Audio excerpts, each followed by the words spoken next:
My wife spent 20 years restoring that car. When I found the garage empty, my son looked me in the eye and said he sold it because his wife wanted a luxury trip to Dubai.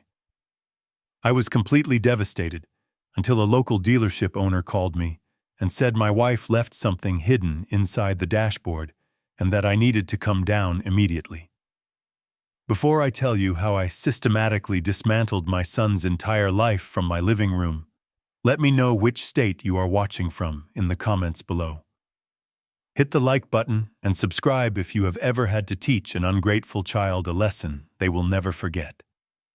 The drive home from the cardiology clinic was supposed to be a quiet relief. The doctor had given me a clean bill of health, an encouraging update 6 months after the mild heart attack that had briefly turned my world upside down.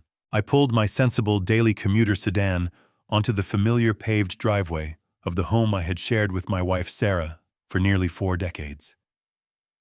The afternoon sun cast long shadows across the manicured lawn. I pressed the worn button on the sun visor. The heavy motorized garage door groaned and began its slow ascent. I waited for the familiar gleam of candy apple red paint to reflect the afternoon light. Instead, the rising door revealed nothing but a vast expanse of bare, cold concrete. I put the car in park and stepped out, leaving my door wide open. The visceral shock hit me like a physical blow to the chest. My breath caught in my throat. The garage was perfectly organized, just as Sarah had left it before she passed away. Her meticulously arranged toolboxes lined the back wall. The specialized wrenches and hydraulic jacks sat in their designated places. But the center of the room, the space that had housed her crowning achievement, was entirely empty. The scent of heavy engine oil and her favorite premium leather polish still hung thickly in the stagnant air. A single rectangular oil drip pan lay useless on the floor. Her 1969 Mustang Mach 1 was gone. My mind scrambled for a logical explanation. I checked the side window of the garage door. The glass was intact. I checked the heavy deadbolt on the side entry door. It was completely secure, with no signs of forced entry. Panic began to claw at the edges of my rational thought. Someone had bypassed the security system entirely. Someone had driven away with a piece of automotive history, a vehicle that represented thousands of hours of my late wife's grease-stained dedication and unyielding passion. The silence in the empty garage was deafening. I gripped the handle of the door leading into the house, my knuckles turning white, as I prepared to call the police and report a catastrophic theft. I stepped through the mudroom and into the hallway. The house was not empty. The eerie calm of this garage was immediately shattered by the sound of hushed voices and the rich aroma of my expensive imported coffee brewing in the kitchen. I rounded the corner, my heart pounding a frantic rhythm against my ribs. 2 massive hard-shell designer suitcases sat directly in the middle of the hallway, blocking the path to the front door. They were the kind of expensive luggage that practically screamed careless wealth. I stepped into the kitchen. My son Matthew stood leaning casually against the granite countertop. He was scrolling through his smartphone with an expression of mild boredom. Beside him stood his wife Amanda. She was sipping coffee from the hand-painted ceramic mug that Sarah had bought during our trip to Santa Fe over a decade ago. Amanda wore a pristine silk travel outfit, looking entirely out of place in the kitchen my wife had designed. Neither of them looked surprised to see me. In fact, Matthew simply glanced up from his screen and let out a heavy sigh, acting as if my early return from the doctor was a minor inconvenience to his schedule. I did not offer a greeting. My voice shook not with fear, but with a rising, incomprehensible rage that I struggled to contain. I pointed a trembling finger toward the hallway leading to the garage and demanded to know where the car was. I expected confusion. I expected Matthew to drop his phone and rush outside to see the empty space. I expected panic. Instead, Matthew calmly locked his phone screen and slipped it into his tailored jacket pocket. He took a slow sip of my coffee, met my furious gaze without a single ounce of hesitation, and delivered a sentence that shattered my entire reality. He brazenly admitted that he sold it. He did not stutter. He did not look away. He stated it as a simple matter of fact, as if he had cleared out a box of old newspapers from the attic. I demanded to know how that was legally possible. The title to the Mustang was locked in a heavy steel safe in my home office. It was solely in my name after Sarah passed. Matthew set his mug down on the counter and offered a condescending smile. He reminded me of the terrifying week I spent in the intensive care unit 6 months ago, while I was hooked up to monitors worried about my survival. Matthew had brought in a lawyer and a notary. He convinced me to sign a general power of attorney so he could manage the mortgage payments and handle the household bills if the worst were to happen. I had trusted my only child with my life and my livelihood. Matthew revealed that he had taken that document straight to a vintage automotive broker downtown. He used the legal authority I granted him in a moment of mortal vulnerability to authorize a duplicate title and transfer ownership of the Mach 1. He bypassed me entirely. He forged ahead with the sale of my wife's legacy trading, 20 years of her sweat and devotion for a direct wire transfer into his personal bank account. When I demanded to know why he would commit such a profound betrayal, his justification was even more sickening. He gestured toward the massive suitcases in the hallway. He stated that it was his 5th wedding anniversary. He claimed that Amanda deserved a lavish extended vacation to Dubai. He looked me dead in the eye and said the car was just rusting away under a tarp, taking up valuable space. He argued that since he was my sole heir, the car would eventually belong to him anyway. In his twisted mind, he was simply taking an early advance on his inheritance to fund a luxury trip to the Middle East. He spoke of my wife's masterpiece as if it were a meaningless pile of scrap metal that he had brilliantly converted into first-class airline tickets and a penthouse hotel suite. Before I could fully process the sheer audacity of his confession, Amanda decided to add her own layer of emotional cruelty. She set Sarah's favorite mug in the sink with a loud clatter. She crossed her arms and glared at me aggressively, defending her husband's thievery. She insulted my age directly to my face. She told me I was nearly 70 years old and had no business trying to handle a heavy manual transmission clutch anyway. She claimed I was a safety hazard on the road and that they had actually done me a massive favor by removing a dangerous temptation from the property. Her voice grew sharper, dripping with venom and profound entitlement. She looked around the kitchen, her eyes scanning the walls and the furniture, as if she were inspecting a property she planned to demolish. She told me that I needed to move on. She demanded that I use the 3 weeks they would be lounging in Dubai to finally clear out the rest of the house. She instructed me to buy heavy-duty garbage bags and throw away Sarah's clothes, her remaining tools, and her useless trinkets. She called my home a depressing mausoleum and told me to get over it. The disrespect was so complete, so perfectly executed, that it felt like the air had been violently sucked out of the room. I stood paralyzed on the hardwood floor. The magnitude of the betrayal anchored my feet to the ground. My only son had stolen my most prized possession, exploited my medical emergency to commit fraud, and his wife had essentially spit on my dead wife's memory. The urge to physically throw them out of my house warred with the staggering disbelief short-circuiting my brain. I reached a shaking hand into my pocket. My fingers closed around the cold metal of my cell phone. I made the absolute decision to dial the authorities. I decided in that fraction of a second that I did not care if my son missed his flight or if he went to jail in his designer clothes.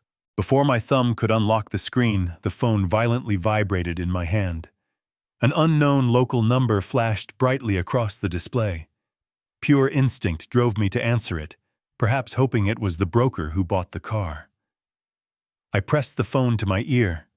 A man's voice came through the speaker, breathless and urgently demanding to know if he was speaking to Daniel.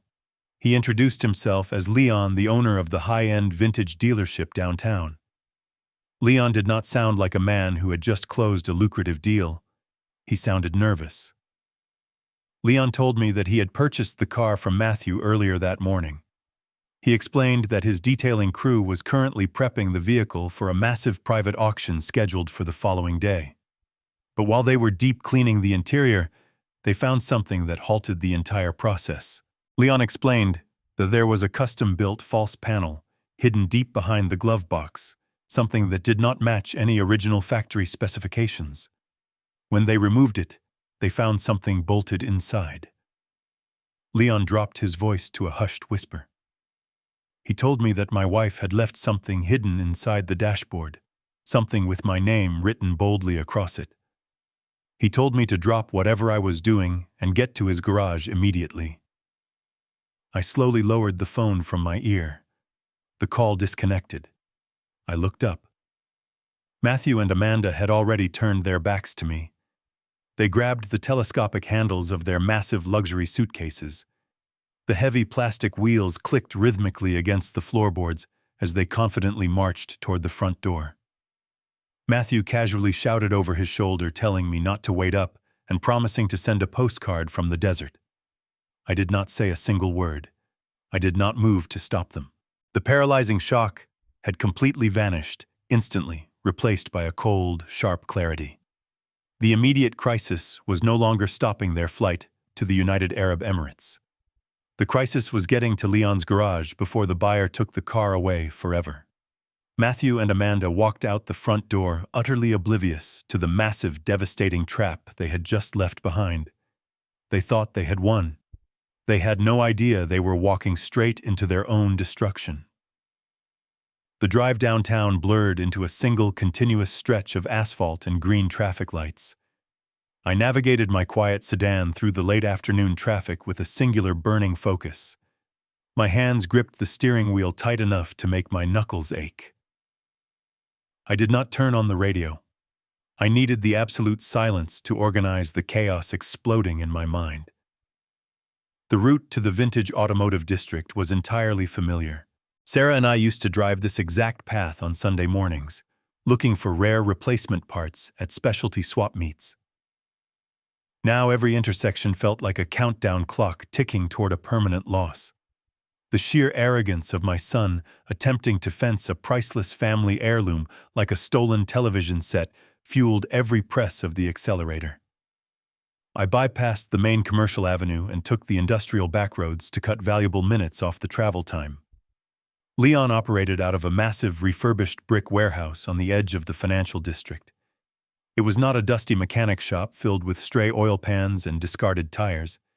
It was a high-end gallery designed for millionaires who wanted to buy perfectly restored pieces of automotive history.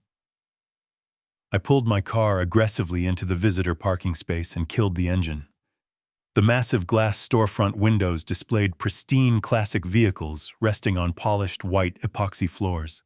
I pushed through the heavy glass entry door. The air inside was climate-controlled and smelled faintly of expensive carnauba wax and specialized leather conditioner. There was no background music playing.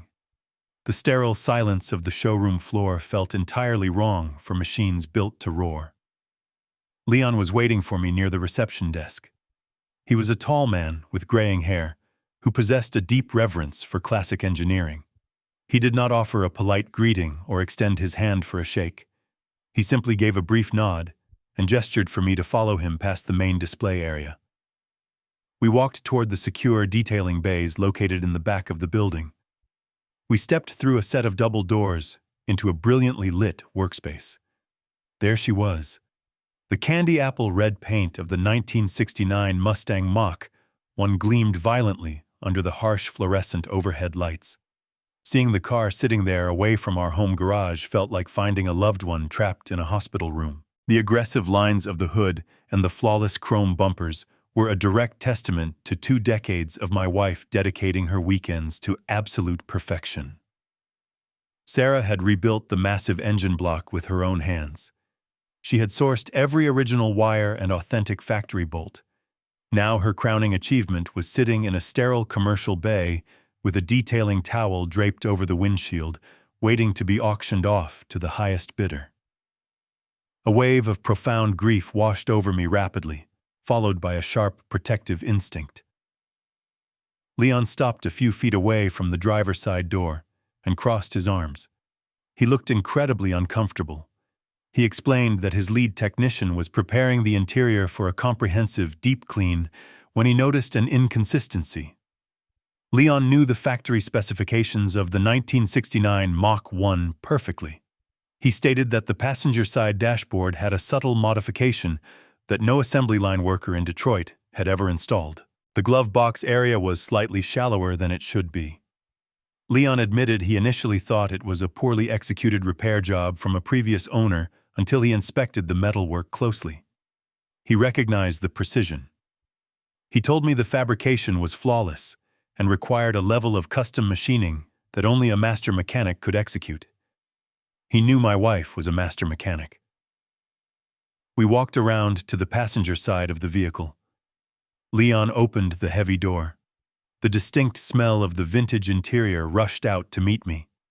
He leaned inside and pointed a small tactical flashlight up under the curve of the dashboard, deep behind the primary glove compartment. I knelt on the pristine epoxy floor and looked up into the dark cavity. Tucked away completely invisible from a casual passenger was a secondary metal plate secured by 4 unusual fasteners. They were not standard Phillips or flathead screws. They were specialized tamper-proof security bolts. Leon reached into his heavy canvas apron and pulled out a custom-machined socket attachment. He handed the cold, heavy piece of metal to me. He stepped back and told me that whatever was hidden behind that plate belonged to my family, and he was not going to be the man who broke the seal. I gripped the specialized tool in my right hand and took a slow, deep breath. I reached under the dashboard to uncover the final secret my wife had left behind. I shifted my weight on the hard epoxy floor and angled my shoulders to fit beneath the passenger side dashboard. The space was incredibly cramped. The scent of old vinyl and wiring surrounded me. I guided the custom socket attachment toward the first tamper-proof bolt, holding the false metal plate in place. The heavy tool slipped perfectly over the strange groove. I applied a firm counterclockwise pressure. The bolt resisted for a fraction of a second before giving way with a sharp metallic snap. The sound echoed loudly in the cavernous detailing bay. I turned the wrench slowly. The threads were perfectly lubricated. Even in her secret modifications, my wife had maintained absolute mechanical perfection. Sarah never did anything halfway. If she was going to build a hidden compartment inside a classic muscle car, she was going to engineer it to outlast a nuclear blast. I moved the tool to the second bolt. My knuckles scraped against the rough edge of the undercarriage, but I hardly felt the sting. My entire focus narrowed down to the rotating steel. As I worked, a profound realization began to settle heavy in my chest. Sarah had not built this compartment for fun. She had not designed a custom security plate to store spare fuses or an extra set of keys. She had deliberately engineered an impenetrable vault inside her most prized possession. She had gone to extreme lengths to ensure that whoever sat in the passenger seat would never know it was there. She was hiding something. More importantly, she was hiding something from the people who had unrestricted access to our home. She was hiding something from our son. The third bolt came loose and dropped softly into the palm of my free hand. The thick metal plate shifted slightly downwards. I could feel the cold, heavy gauge steel she had used to fabricate the false backing. I positioned the wrench over the final fastener. My breathing grew shallow. Up until this exact moment, I was just a grieving widower whose arrogant son had stolen a car. I was the victim of a cruel, opportunistic crime. But as I applied pressure to the last bolt, I felt a fundamental shift in my own identity. I was no longer just the victim of a theft. I was the man unlocking the final unread chapter of my wife's life. I gave the wrench one final hard twist, the last thread released. I caught the heavy metal plate before it could crash against the floorboards. I set it gently on the floor beside my knees. I aimed the small tactical flashlight directly into the dark, gaping cavity my wife had meticulously carved out behind the glove box. The space was completely lined with a dark, heat-resistant material. Resting perfectly flat inside the custom chamber was a thick silver envelope. It was not standard paper. It was a heavy-duty industrial-grade fireproof document bag sealed with a thick strip of reinforced security tape. I reached my hand into the dark space. The rough, textured material of the bag felt distinctly alien against the smooth, vintage vinyl of the car interior. I gripped the thick edges of the envelope and slowly pulled it free from its hiding place. The sheer weight of the package surprised me. It was dense. It felt incredibly substantial in my hands. I slid backwards across the polished floor and pulled myself up to a standing position. I clutched the silver envelope tightly against my chest. The physical extraction of this hidden object flipped a switch deep inside my mind. The paralyzing shock of finding my garage empty was completely eradicated. The sickening feeling of listening to my daughter-in-law insult my age evaporated into the sterile air of the commercial garage. Holding that heavy package, I felt my posture straighten. The trembling in my hands ceased entirely. I was holding a weapon my wife had forged in secret. I did not know what the documents contained yet, but I knew with absolute certainty that Sarah had prepared for this exact disaster. She had seen the greed festering inside our son long before my heart attack gave him the legal opportunity to strike. The dealership owner stood a few feet away, watching me with silent respect. He did not ask questions. He simply nodded toward a heavy stainless steel workbench resting against the far wall of the detailing bay.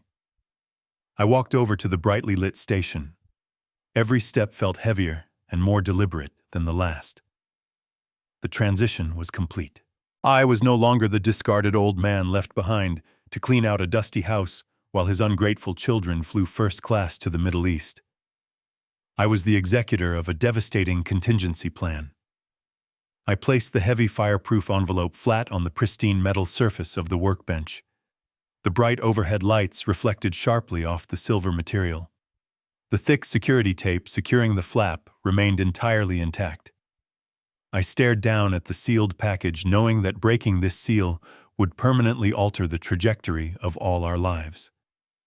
I reached for a heavy steel utility knife resting on the tool rack. I extended the sharp razor blade. I pressed the tip of the knife directly into the thick security tape and sliced it open. I reached inside the sliced opening of the fireproof bag and pulled out the contents. There were two distinct items resting on the cold steel of the workbench. The first was a thick stack of formal legal papers bound by a heavy brass clip. The second was a small notebook bound in dark brown leather. I recognized the notebook instantly. It was the exact brand of field journal Sarah used to carry when we went to classic car shows to catalog engine part numbers. I pushed the legal documents aside for a moment. My fingers traced the worn edge of the leather cover. I took a deep breath and opened the first page. The familiar, elegant loop of my wife's handwriting jumped off the paper and struck me right in the chest. But this was not a diary filled with fond memories or emotional reflections. It was a meticulous ledger of betrayal. The very first entry was dated 4 years ago. It detailed a discrepancy of $12,000 missing from our joint savings account. I remembered that incident perfectly. Matthew had convinced us that a rogue wire transfer had been intercepted by international hackers. He had even printed out fake bank correspondence to prove his story. Sarah had written the truth directly below the date. She had gone to the local branch in person. She had pulled the security footage and the raw transaction logs. She documented that Matthew had forged my signature on a withdrawal slip and transferred the exact amount to a private offshore account used for high-stakes sports betting. She attached a photocopy of the forged slip neatly folded between the pages. I turned the page and felt a cold sweat break out on the back of my neck. The entries continued with chilling regularity. Each page represented a new lie and a new theft. 3 years ago, my mother's diamond tennis bracelet vanished from Sarah's jewelry box. Matthew had helped us search the entire house for 2 days. He had even called the police and filed a burglary report claiming someone must have slipped through the back door. The journal told the real story. Sarah had found the original pawnshop receipt tucked inside the pocket of Matthew's winter coat while doing the laundry. The date on the pawn ticket matched the exact week Matthew and Amanda purchased their brand new luxury sport utility vehicle. Sarah had taped the original pawn slip right onto the page. She noted that she chose not to confront him because my blood pressure had been dangerously high that month, and she refused to trigger a medical emergency over a piece of jewelry. The depth of her silent endurance was staggering. I flipped through dozens of pages chronicling stolen cash and unauthorized credit line increases and manipulated tax returns. I read about the time he claimed his small business was failing and begged us for a short-term loan. We gave him $30,000 from our retirement fund to save his company. Sarah discovered he used that exact money to pay off his massive personal gambling debts and buy a country club membership for his wife. He had not suddenly turned into a monster the day I went to the hospital. He had been a parasite feeding on our hard work for the better part of a decade. He had sat at our Thanksgiving table and smiled at us while actively draining our financial security. He had hugged his mother while wearing clothes bought with the money he stole from her bank accounts. The final entries in the journal were dated just a few weeks before Sarah passed away. The handwriting was slightly shaky, but the intent was absolute steel. She had uncovered his most ambitious crime yet. She discovered that Matthew had used my Social Security number to open 3 separate high-limit credit cards. He had maxed them all out to fund a risky real estate investment that eventually collapsed. He had intercepted the mail to hide the statements. Sarah had spent her final days quietly paying off those fraudulent debts, using the last of her personal inheritance so I would never find out. She absorbed his massive financial sins entirely on her own. She carried the weight of our son's criminal depravity to her grave, just to protect my failing heart. I reached the final page of the leather journal. The ink was dark and heavily pressed into the paper. It was a direct message written explicitly to me. Sarah wrote that she loved me more than life itself, but she knew my fatal flaw. She knew I would always try to forgive our son. She knew I would always try to find a rational excuse for his terrible behavior, because I was a good father. But she wrote that Matthew was not a good son. She stated clearly that he was a predator who viewed our family solely as a financial resource to be exploited until nothing was left. She wrote that she could not die in peace knowing he would eventually leave me homeless and broken. The final sentence of the journal was a direct command. It told me to put down the notebook and read the legal document she had secured in the envelope. She promised me that she had built a permanent wall to protect our assets and that the time had come for me to lock the gate. I closed the leather journal. The soft thump of the cover hitting the metal workbench sounded like a judge bringing down a gavel. I did not feel any lingering weakness. I did not feel any desire to call my son and beg for an explanation. The illusion of my family was completely shattered and replaced by a cold, mechanical certainty. My wife had spent her final months gathering bulletproof evidence of multiple felonies. She had engineered a flawless case against the man who was currently flying first class to Dubai on her dime. I reached across the illuminated metal surface of the workbench and pulled the heavy stack of legal documents toward me. I was completely ready to read the terms of my wife's final adjustment. I pushed the leather notebook aside. The thick stack of legal papers remained perfectly aligned under the heavy brass clip. The paper itself was different from standard printer stock. It was heavy parchment watermarked with the official seal of a highly specialized estate firm. I recognized the letterhead immediately. It belonged to Bradley, a ruthless corporate trust attorney who Sarah had occasionally consulted during her years managing a successful auto parts supply chain. I had always assumed their relationship was strictly business. I was entirely wrong. I flipped open the thick, protective cover sheet.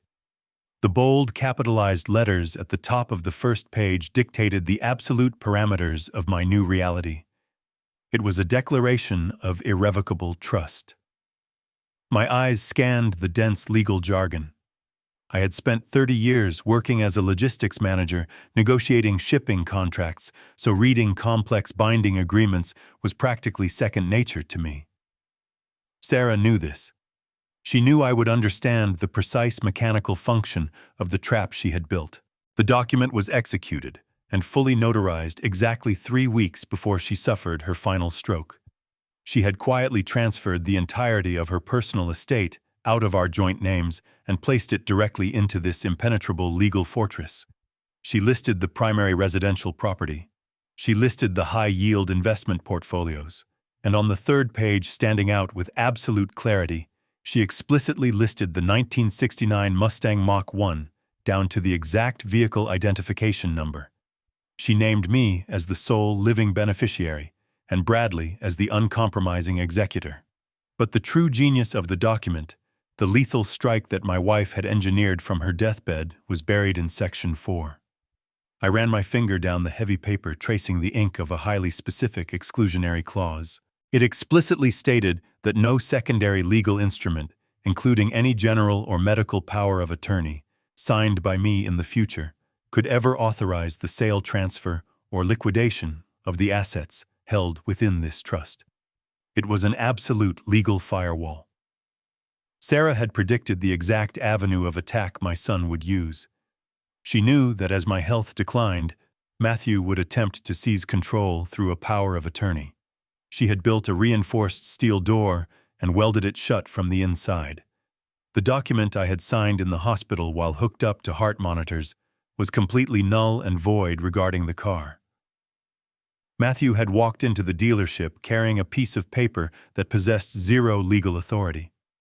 The full weight of the situation slammed into my chest. This was no longer a bitter family dispute over borrowed property. This was no longer a civil matter that could be resolved over a tense dinner conversation. The moment Matthew signed that fraudulent title transfer and handed the keys to the dealership owner, he crossed a catastrophic boundary. Because the power of attorney was void, he had stolen a vehicle valued at nearly $100,000. In the eyes of the law, my son had committed felony grand theft auto. He had stolen property that belonged to a federally protected trust. But the chain of consequences did not stop there. I thought about the massive luxury suitcases blocking my hallway. I thought about the first-class tickets to Dubai and the confident smirk on my son's face as he drank my coffee. He had admitted to selling the car for immediate cash to fund that trip. To complete that transaction, the vintage automotive broker would have wired the massive sum of money directly into Matthew's personal bank account. Using an electronic banking system to receive funds from the sale of stolen property across state lines elevated the crime to a completely different echelon. He had committed federal wire fraud. He had left a permanent, undeniable digital footprint of his crime. I stood alone in the brightly lit commercial garage holding the heavy stack of papers. The air conditioning hummed quietly in the background. My hands were no longer shaking. A profound, icy calm washed over my entire body. I was holding the absolute destruction of my son's life in the palm of my hand. If I walked out of this building and handed this envelope to a police detective, Matthew would not just miss his vacation. He would face decades in a federal penitentiary. His arrogant wife would be stripped of her stolen wealth and publicly humiliated. They had treated me like a disposable resource, a weak old man who would simply roll over and accept their cruelty. They had severely underestimated the woman who raised him, and they had completely misjudged the man holding the evidence. The trap was set perfectly, but I realized I had to manage the detonation carefully. If I called the authorities right now, they would flag Matthew at the airport before he boarded the plane. He would be arrested on American soil. He would immediately hire a defense attorney and begin draining whatever funds he had left to fight the charges. He might even find a way to access the wired money and transfer it to an offshore account before the police could freeze his assets. I could not let that happen. I needed him to believe he had won. I needed him to be completely isolated, stripped of his power, and entirely dependent on the stolen resources that I was about to rip away from him. I needed him to get on that plane. I carefully folded the irrevocable trust document and slipped it back into the fireproof bag along with Sarah's leather journal. I turned to face the dealership owner, my mind already calculating the first devastating move of my silent adjustment. I stood perfectly still in the brilliantly lit detailing bay. The heavy fireproof envelope rested securely in my hands. The physical evidence of my son committing multiple federal crimes was an incredible weapon. But a weapon is useless if fired at the wrong time. I closed my eyes and visualized the current timeline. Matthew and Amanda were likely arriving at the International Departure Terminal right now. They were probably handing over their massive luxury suitcases to the skycap and walking toward the first-class security lane. My thumb hovered over the emergency call button on my cellular phone. The overwhelming urge to see my son dragged out of the airport in handcuffs was a powerful temptation. But my decades of managing logistics and supply chains taught me to look past the immediate gratification and calculate the long-term variables. If I dialed the police right this second, a cascade of uncontrollable bureaucratic events would begin. Local officers would take my statement. Detectives would need to review the trust documents. Warrants would eventually be drafted. But the legal system was notoriously slow, and my son was incredibly fast. If the authorities contacted Matthew before that Emirates flight left the tarmac, the entire dynamic of my revenge would instantly collapse. Matthew would realize the power of attorney was useless. He would not panic like a cornered animal. He would adapt. While sitting in the airport lounge, he would use his smartphone to immediately wire the massive sum of stolen cash from his personal bank account into an untraceable offshore ledger. He would then cancel the Dubai trip and use whatever funds remained to hire the most aggressive criminal defense attorney in the city. His lawyer would spin the entire situation as a simple familial misunderstanding over complex estate planning. My son would claim I was suffering from cognitive decline after my heart attack. The stolen money would vanish forever. The classic car would be seized as evidence and tied up in a miserable civil litigation battle for years. Worst of all, Matthew would remain free walking the streets while I spent my remaining years fighting him in court. I could not allow that to happen. The only way to execute this strike effectively was to utilize the single greatest advantage I currently possessed. Total silence. Matthew firmly believed he had committed the perfect crime against a weak and unsuspecting old man. He felt completely invincible. I needed to weaponize his arrogance. I needed to wait until that massive commercial airliner was cruising at 30,000 feet over the cold, dark expanse of the Atlantic Ocean. Once the cabin doors were sealed and the aircraft entered international airspace, my son would be disconnected from the world. He would have no cellular service to move his money and no ability to hire legal counsel. He would be trapped in a flying metal tube, utterly helpless, while I dismantled his entire life on the ground. But before I could spring the trap, I had an immediate logistical problem to solve. The car was still incredibly vulnerable. The high-end private auction was scheduled for tomorrow morning. I turned my attention back to the dealership owner. Leon was standing quietly near the workbench, respectfully waiting for my instructions. I knew I could not simply take the keys and drive the vehicle home today. Breaking the fraudulent sales contract Matthew had signed would require official police intervention, and that would immediately alert my son. I needed to secure the asset without making a sound. I reached into the inner pocket of my jacket and pulled out my personal checkbook. It was tied to a private retirement account Sarah had set up for me years ago, completely isolated from the compromised estate funds. I walked over to Leon and looked him directly in the eyes. I kept my voice entirely level and devoid of any panic. I informed him that the title transfer my son executed earlier that morning was a complete fabrication. I told him I possessed the binding legal documents to prove the vehicle was legally locked in a protected trust. I did not ask for a favor. I made a business proposition. I asked Leon to completely halt the auction process and quietly move the car into the most secure climate-controlled storage bay on his property. I offered to write a check right then and there to cover any lost auction fees, any penalties from angry buyers, and the cost of premium secured storage for the next 2 weeks. Leon looked at the fireproof envelope in my hands. He looked back at the classic car resting under the bright lights.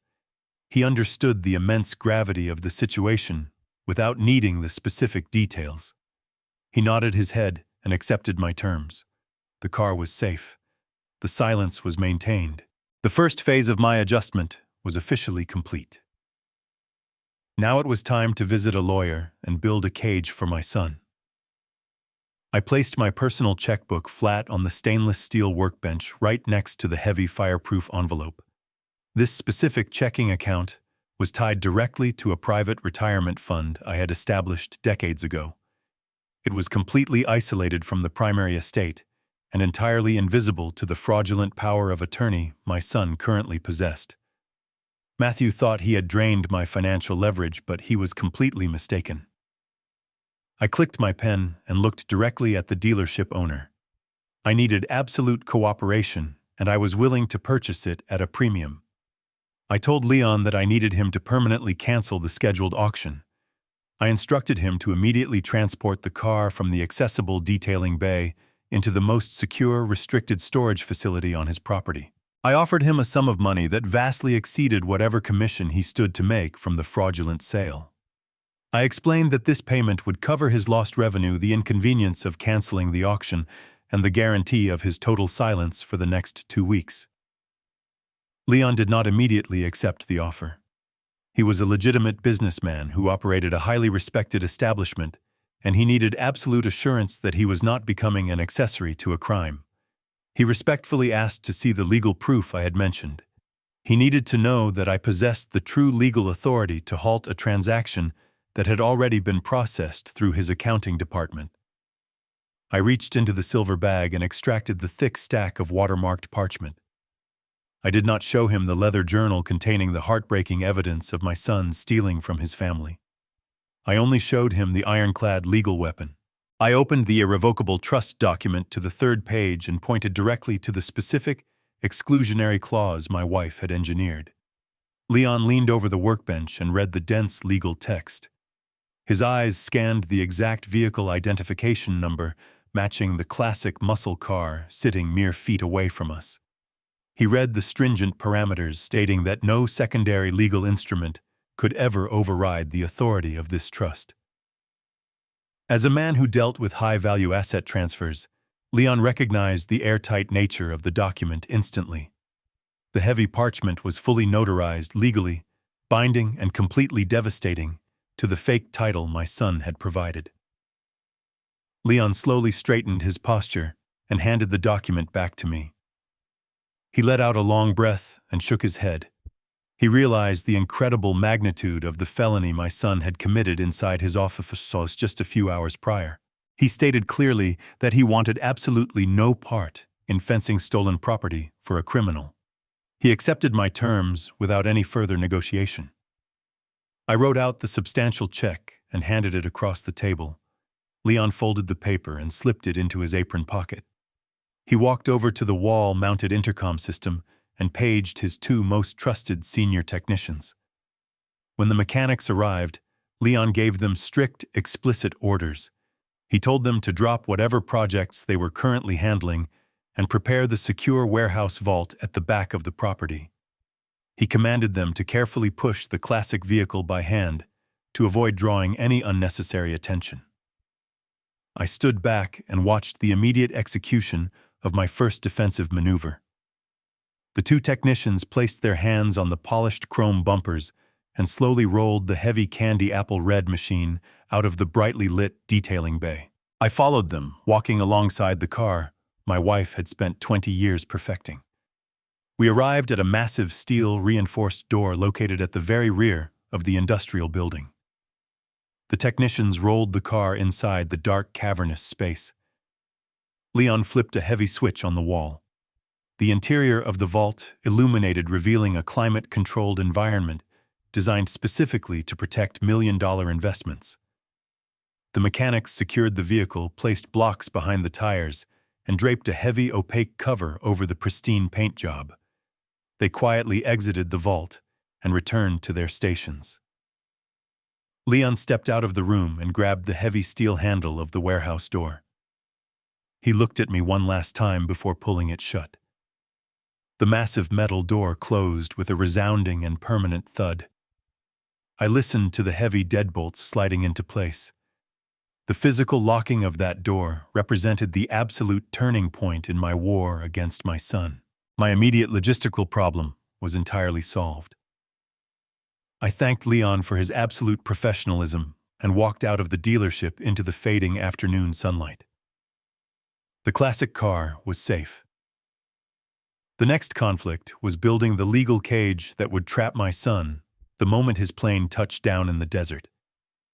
I left the industrial district behind and steered my sedan toward the towering glass structures of the downtown financial center. The afternoon traffic had thickened, but I barely registered the sea of brake lights. My mind was entirely consumed by the logistics of the impending strike. I navigated into the subterranean parking garage of a towering high-rise and took the express elevator to the 42nd floor. The polished chrome doors slid open to reveal the immaculate reception area of the corporate law firm my wife had trusted with her final wishes. The environment was designed to intimidate. The floors were imported marble, and the walls were lined with dark, rich wood paneling. I did not pause to admire the expensive decor. I walked directly past the receptionist without offering my name. I knew exactly where I was going. I pushed open the heavy solid oak door leading into the corner office. Bradley was sitting behind a massive mahogany desk, reviewing a digital tablet. He was not a warm family lawyer who handed out hard candies and offered sympathetic smiles. He was a high-powered corporate trust attorney, known for destroying hostile corporate takeovers and shredding opposing legal counsel in civil court. He was exactly the kind of ruthless predator my wife knew I would need when the time came to fight my own blood. He looked up from his screen, clearly annoyed by the sudden, unannounced intrusion. His expression immediately softened into a mask of sharp, professional curiosity when he recognized my face. I did not sit down in the plush leather guest chair. I did not offer a handshake or engage in any polite small talk about the weather or my recent health scare. I walked straight up to the edge of his expansive desk. I raised my hand and dropped the heavy silver fireproof envelope directly onto the polished wood surface. The dense package landed with a heavy, authoritative thud that seemed to echo in the quiet room. I looked Bradley directly in the eyes and told him that Sarah's contingency plan had officially been activated. Bradley did not ask any questions. He leaned forward and carefully slid the thick envelope toward him. He reached inside and extracted the thick stack of watermarked parchment containing the irrevocable trust and the worn leather journal. He placed the notebook to the side for a moment and focused entirely on the legal document. I watched his eyes track back and forth across the dense paragraphs. I watched the slight furrow form on his brow as he reviewed the specific exclusionary clauses my wife had engineered. He flipped to the signature page and verified the official notary seals. When he finished the primary document, he picked up the small leather journal. I instructed him to read the final 3 entries. The silence in the corner office was absolute. The only sound was the faint hum of the central air conditioning and the sharp rustle of thick paper turning. I stood motionless like a soldier waiting for a commanding officer to confirm the target coordinates. I watched the blood drain slightly from the attorney's face as he read my wife's meticulous documentation of our son's financial depravity. He read the attached pawn shop receipts and the forged bank withdrawal slips. He read the final entry detailing the fraudulent credit cards opened in my name. When he finally closed the leather cover, he took a slow, measured breath. He removed his expensive reading glasses and rested his elbows heavily on the desk. Bradley looked at me with a completely new level of respect. He stated that in his 30 years of practicing corporate law, he had rarely seen a trap engineered with such devastating perfection. I asked him to clarify the exact legal standing of my son's actions from earlier that morning. Bradley did not mince his words. He switched into a clinical, highly aggressive legal mode. He informed me that the general power of attorney I had signed in the hospital was completely neutralized by the specific clauses in Sarah's trust. The document Matthew had presented to the vintage automotive broker was legally classified as a fraudulent instrument. He leaned back in his leather chair and began listing the charges as if reading from a criminal indictment. Because the vehicle was protected by a federally recognized trust, Matthew had committed grand theft. Because the value of the classic muscle car vastly exceeded the state felony threshold, it was a first-degree offense. Bradley continued explaining that because the dealership owner had undoubtedly wired the massive sum of cash directly into my son's personal bank account, the crime had automatically crossed into the jurisdiction of federal wire fraud. He confirmed with absolute certainty that my son was currently sitting on a commercial airliner, having successfully committed multiple high-level felonies that carried mandatory prison sentences. I felt a tight knot of lingering anxiety completely dissolve in my chest. The dealership owner had confirmed the physical security of the vehicle, and now one of the most ruthless attorneys in the city had just confirmed the absolute legality of my revenge. Matthew had walked directly into the center of the minefield, and Sarah had given me the detonator. I placed both of my hands flat on the edge of the mahogany desk and leaned forward. I told Bradley that I did not just want to file a police report. I wanted to completely obliterate my son's financial existence before his plane landed. Bradley offered a cold, razor-sharp smile. He picked up his desk phone and pressed a single button to summon his entire paralegal team. The legal strike was no longer a plan. It was an active execution. The heavy oak door swung open. 3 paralegals marched into the corner office carrying sleek silver laptops. Bradley did not ask them to sit. He stood behind his mahogany desk and began issuing rapid-fire commands. He transformed instantly from a corporate lawyer into a military commander coordinating a surgical airstrike. I sat in the plush leather guest chair and watched the absolute destruction of my son begin. The first target was the fraudulent power of attorney. Bradley dictated a formal revocation order to his lead assistant. He cited the specific exclusionary clauses from Sarah's irrevocable trust. He mandated that the revocation be marked urgent and effective, immediately, retroactively, neutralizing any transaction initiated in the past 48 hours. Within minutes, the assistant generated a legally binding document that completely stripped Matthew of any authority over my life. Bradley slid the heavy parchment across the desk. I picked up a solid gold pen and signed my name. The dark ink flowing onto the paper felt incredibly permanent. The assistant immediately scanned the signed revocation and blasted it through secure digital channels to every major financial institution in the state. She sent certified legal notices to the county clerk and the local authorities. Matthew was officially cut off from my medical and legal identity. His golden ticket was now nothing more than a worthless piece of paper. But removing his future access was not enough. We needed to neutralize the resources he currently possessed. Bradley turned his attention to the joint bank accounts. These were the accounts I had naively allowed Matthew to access years ago to help manage my household bills. This was the exact destination where the vintage automotive broker had wired the massive sum of cash for my wife's stolen car.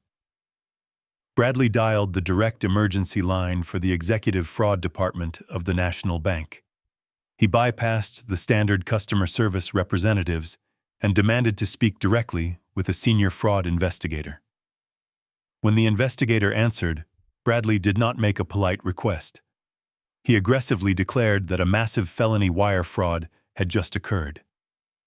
He provided my social security number and the exact routing details of the joint account. He informed the bank that the recent massive wire transfer was the direct result of a stolen vehicle transaction, bypassing a federally protected trust. The investigator hesitated for only a fraction of a second before the immense legal liability forced him to act. Banks do not take risks when federal wire fraud is formally alleged by a major corporate law firm. I listened through the speakerphone as the rapid clicking of a mechanical keyboard echoed in the corner office. The investigator spoke in a clipped professional tone.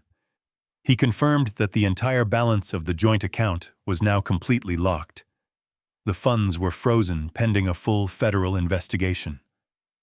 Matthew could not withdraw a single dollar. He could not transfer the stolen money to a different institution.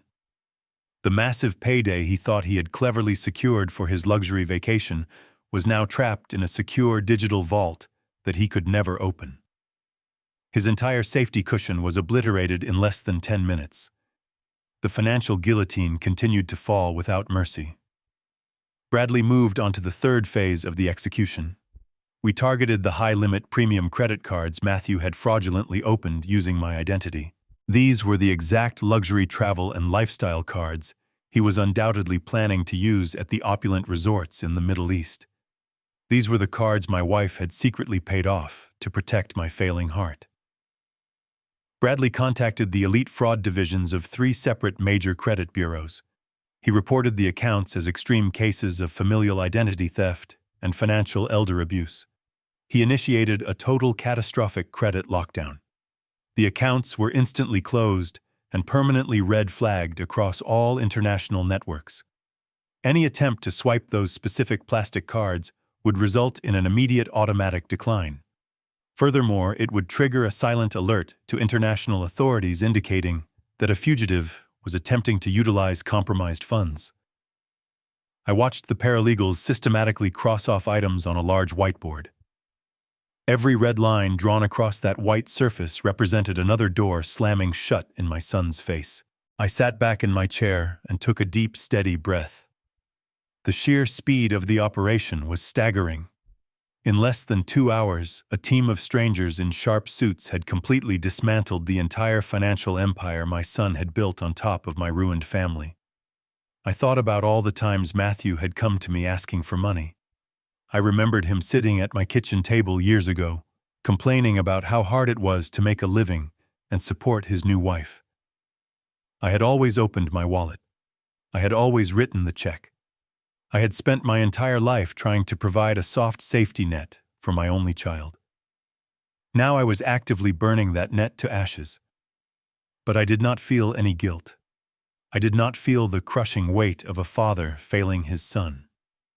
I felt the absolute clarity of a victim finally standing up to his abuser. Matthew had mistaken my paternal love for blind stupidity. He believed that because I was old and grieving, I would simply roll over and accept his absolute cruelty. He had used my own medical emergency as a weapon against me.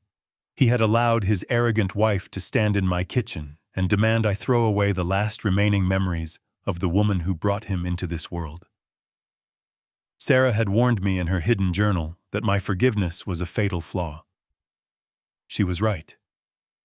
But today, that flaw was completely eradicated. Bradley dismissed the paralegal team. The heavy oak door clicked shut, leaving just the 2 of us in the quiet office.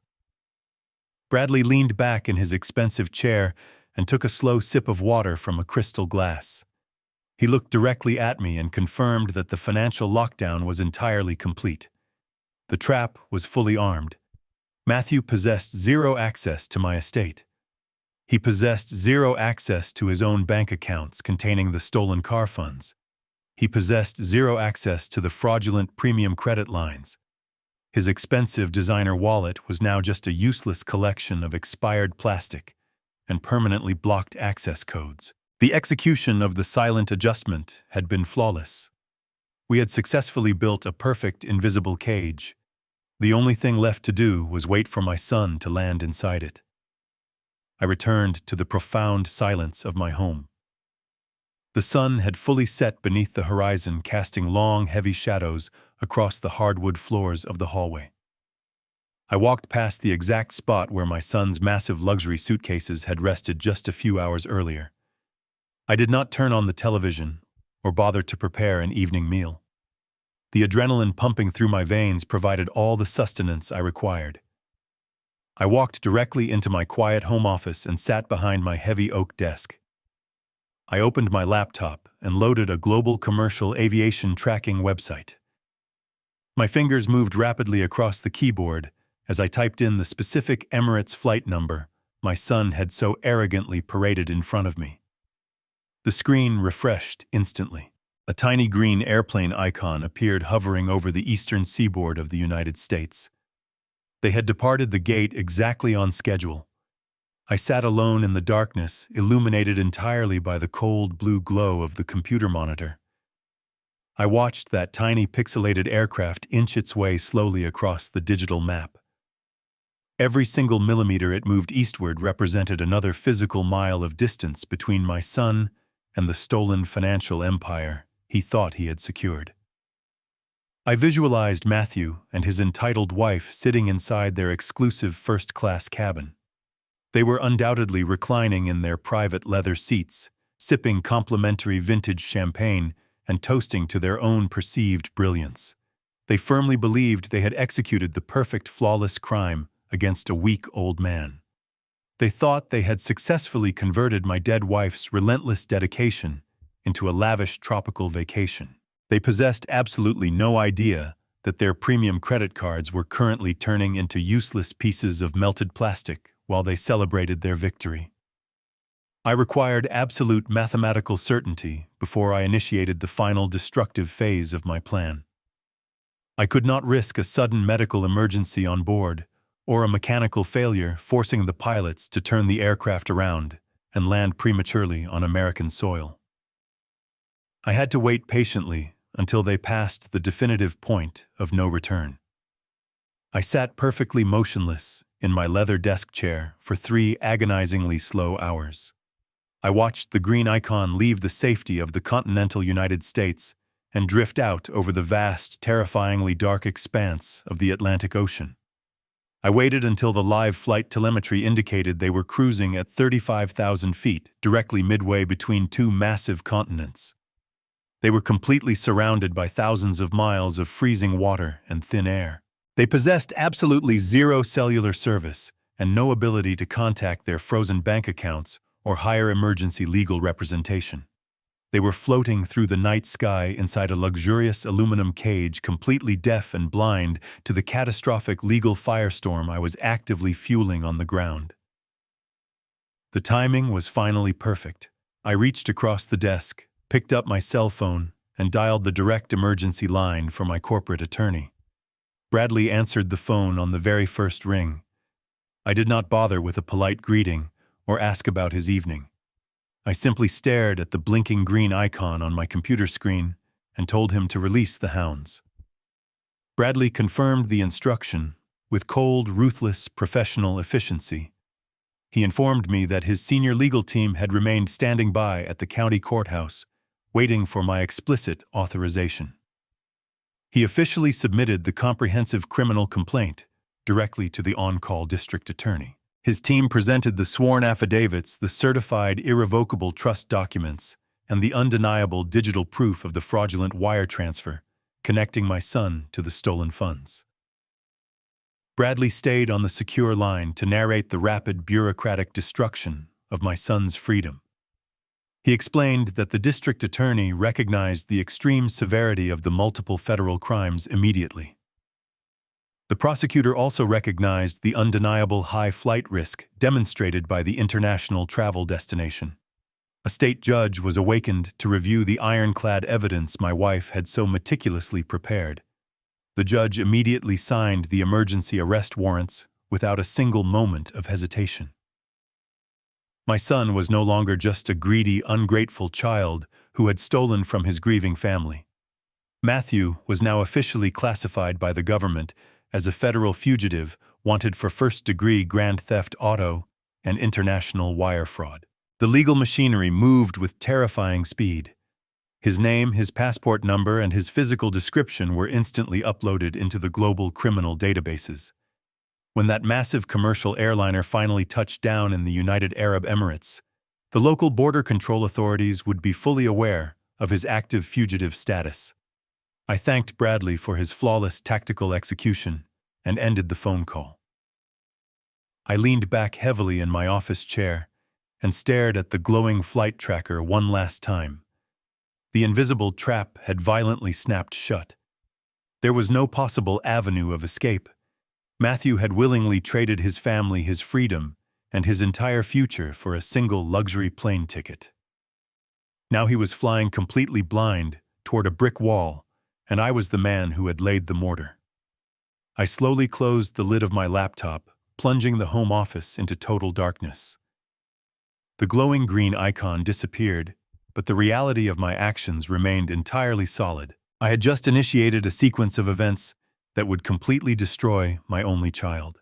Society often dictates that a parent must offer unconditional forgiveness, regardless of the pain inflicted upon them. Society demands that blood must always remain thicker than water. But as I sat in the quiet, dark room, I realized that blood can also be toxic. Blood can harbor a parasite that slowly drains you until there is nothing left but an empty shell. I refused to be that shell. I refused to let my wife's memory be pawned off to fund the arrogance of a boy who had lost his soul years ago. I stood up from my desk, feeling a profound sense of closure regarding the legal battle. The offensive strike was entirely complete. Now I needed to focus on the physical sanctuary of my home before the inevitable fallout reached my front door. The morning sun pierced through the living room windows, casting sharp geometric shapes across the floorboards. I had not slept a single hour. My body was exhausted, but my mind was completely wired with the cold, calculating energy of a man preparing for a siege. The legal and financial traps were perfectly set and currently hurtling through international airspace.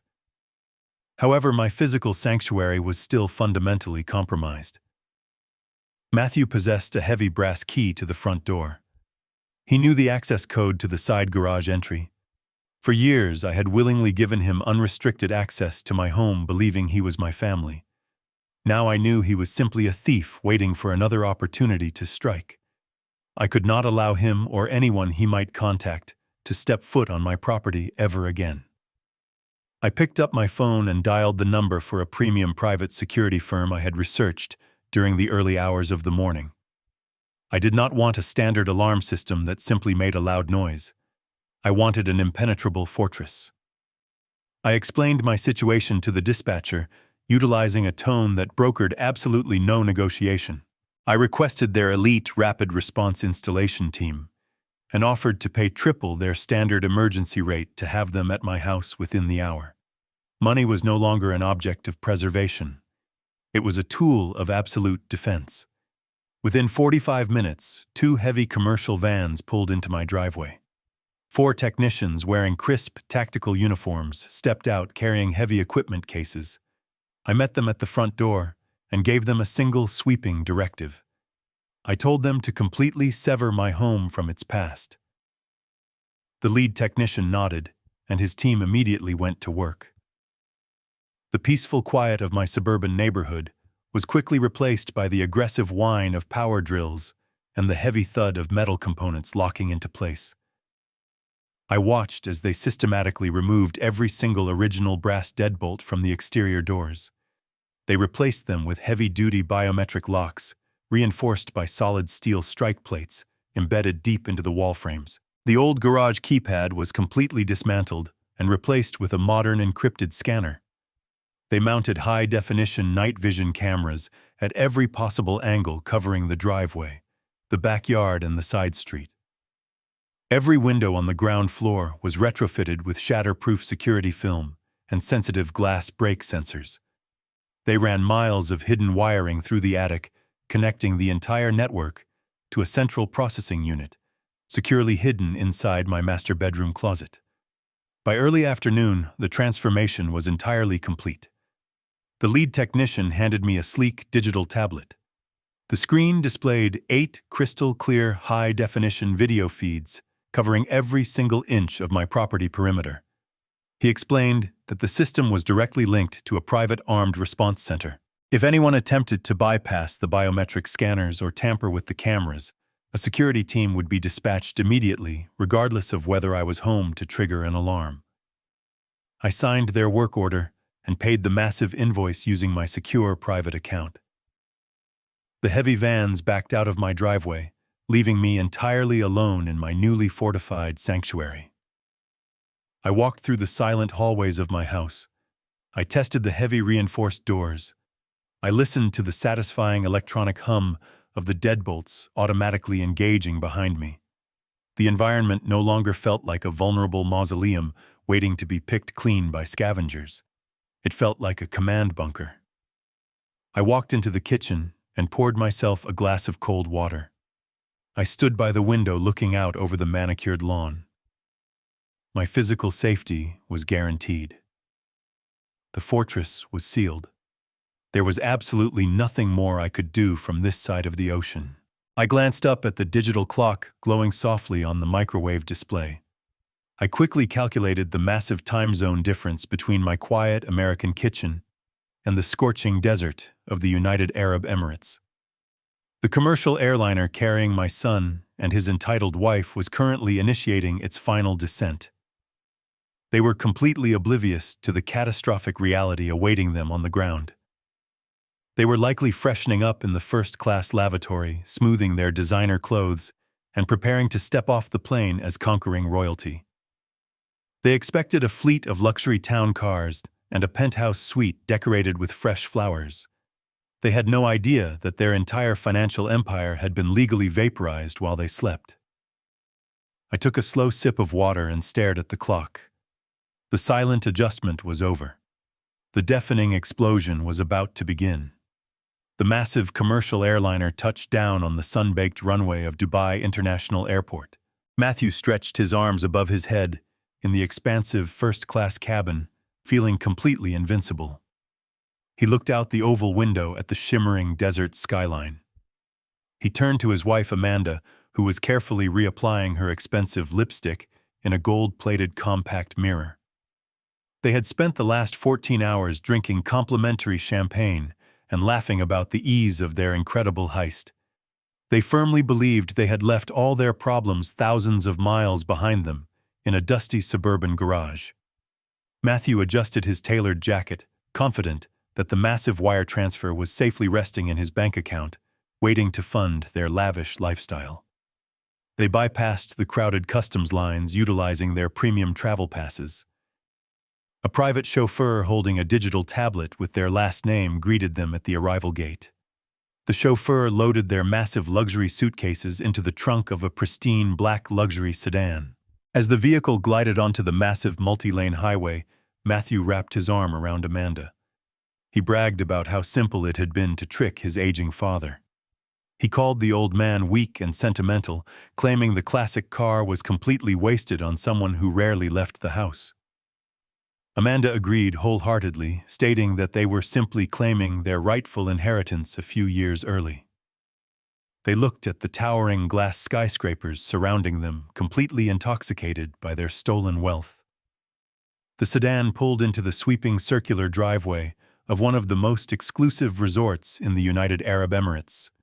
The architecture was a stunning display of limitless wealth, featuring soaring arches and cascading water features that defied the brutal desert heat. A team of uniformed bellhops immediately swarmed the vehicle, opening the doors and carefully extracting their heavy luggage. Matthew stepped out into the dry, oppressive heat, but he barely felt the temperature. He felt only the intoxicating rush of absolute power. He handed a careless cash tip to the driver and took Amanda by the arm. They walked through the towering glass double doors into a lobby that looked like a royal palace. The floors were cut from seamless Italian marble, and massive crystal chandeliers hung from the vaulted ceilings, casting a warm golden glow over the wealthy elite milling about. Matthew and Amanda bypassed the standard check-in line and walked directly toward the exclusive concierge desk. They moved with the arrogant swagger of royalty, demanding immediate tribute. A perfectly groomed receptionist wearing a tailored suit offered a warm professional smile as they approached. Matthew did not return the greeting. He simply slapped his premium solid metal credit card onto the polished marble counter. He demanded the keys to the panoramic penthouse suite he had reserved months ago. He instructed the receptionist to ensure that a chilled bottle of their most expensive vintage champagne was sent up immediately. Amanda leaned against the counter, tapping her manicured nails impatiently against the stone surface. They stood at the pinnacle of their perceived success. They were surrounded by extreme luxury, entirely funded by a lifetime of someone else's hard work. Matthew looked around the opulent lobby, already planning which exclusive boutiques they would raid after they settled into their room. He imagined the envious comments their friends would leave on their social media photos.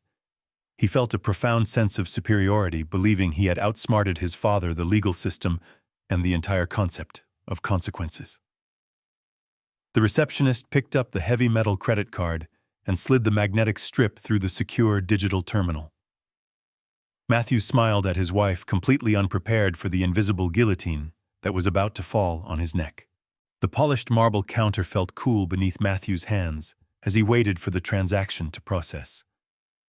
The impeccably dressed receptionist slid the heavy solid metal credit card through the secure digital terminal. Instead of the satisfying chime of approval, the machine emitted a sharp, flat electronic buzz. The small digital screen flashed a bright red error message. The receptionist maintained her flawless, professional smile. She politely slid the card back across the marble surface and softly informed Matthew that the issuing bank had declined the authorization. Matthew rolled his eyes in exaggerated annoyance. He confidently told Amanda that it was simply a standard security measure. He explained that his private bank was overly protective and must have placed an automatic travel block on the account because they were in a foreign country. He reached into his designer leather wallet, completely unbothered by the minor delay. He pulled out a second card. This was the premium high-limit lifestyle card he had fraudulently opened using my social security number. He flipped it onto the counter with a heavy sigh, acting as if the resort system was the problem. The receptionist picked it up and inserted the smart chip into the terminal. She waited for the network to communicate across the globe. 10 seconds passed in absolute silence. The machine buzzed again, louder this time. The red light flashed twice. The receptionist looked at the screen, and her professional smile faltered slightly. She lowered her voice to a discreet whisper, attempting to save him from public embarrassment. She stated that this card was also completely blocked, and the terminal was instructing her to retain the plastic. Matthew snatched the card back before she could confiscate it. A cold bead of sweat formed at the base of his neck. The air conditioning in the opulent lobby suddenly felt entirely inadequate. Amanda let out a loud, dramatic sigh. She shifted her weight from one expensive stiletto to the other and complained about the service. She loudly demanded to know why it was taking so long to get the keys to their penthouse. Her voice echoed off the vaulted ceilings, drawing the attention of several wealthy guests standing nearby. The humiliation was beginning to take root. Matthew felt the sting of their judgmental stares. He was a man who defined his entire worth by his financial appearance, and his facade was rapidly cracking in front of an international audience. He told Amanda to lower her voice with a sharp hiss of genuine panic. He opened his wallet for the third time. His hands were visibly shaking. He bypassed the credit cards and pulled out the primary debit card tied directly to our joint banking account. This was the absolute safety net. This was the exact digital vault where the vintage automotive broker had wired the massive sum of cash for the stolen classic car just 24 hours ago. There was absolutely no reason for this card to fail. It contained enough stolen capital to buy the luxury suite outright for a month. He handed the plastic to the receptionist. His arrogant swagger was completely gone, replaced by a desperate, pleading look. The receptionist swiped the debit card. The terminal did not even pause to process the request. It immediately locked the screen and began printing a small paper receipt. The receptionist tore the slip from the machine and looked at it with wide eyes. She did not slide the debit card back across the counter. She placed it securely in a locked drawer beneath her station. She looked directly at Matthew and stated clearly that her system had just flagged the account for severe fraudulent activity. She informed him that the international banking network had ordered the immediate confiscation of the card. She then politely but firmly asked him to step aside so she could assist the actual paying guests waiting in line behind him. The public rejection was absolute. The wealthy patrons in the lobby stopped whispering and simply stared openly at the couple who could not afford to pay for their room. Amanda stood frozen in shock, her mouth slightly open, as the reality of the situation crashed over her. Matthew grabbed her arm and practically dragged her away from the reception desk toward a quiet corner of the massive lobby. His heart hammered violently against his ribs. He dropped his expensive carry-on bag onto the floor. He pulled his smartphone from his pocket. His thumb frantically tapped the screen to open his primary mobile banking application. He needed to see the massive balance from the car sale to prove to himself that this was all just a massive technological glitch. The loading icon spun in a continuous loop for 3 agonizing seconds. Then the screen refreshed. Matthew stopped breathing entirely. There was no massive balance waiting for him. There was no safety net. The available funds section displayed a bold, unforgiving 0. Stretching across the entire top half of his phone screen was a glaring bright red banner. The capitalized white letters inside the banner read "Frozen pending federal fraud investigation." The walls of the opulent desert palace seemed to close in around him. The stolen money was completely gone. His credit lines were utterly destroyed.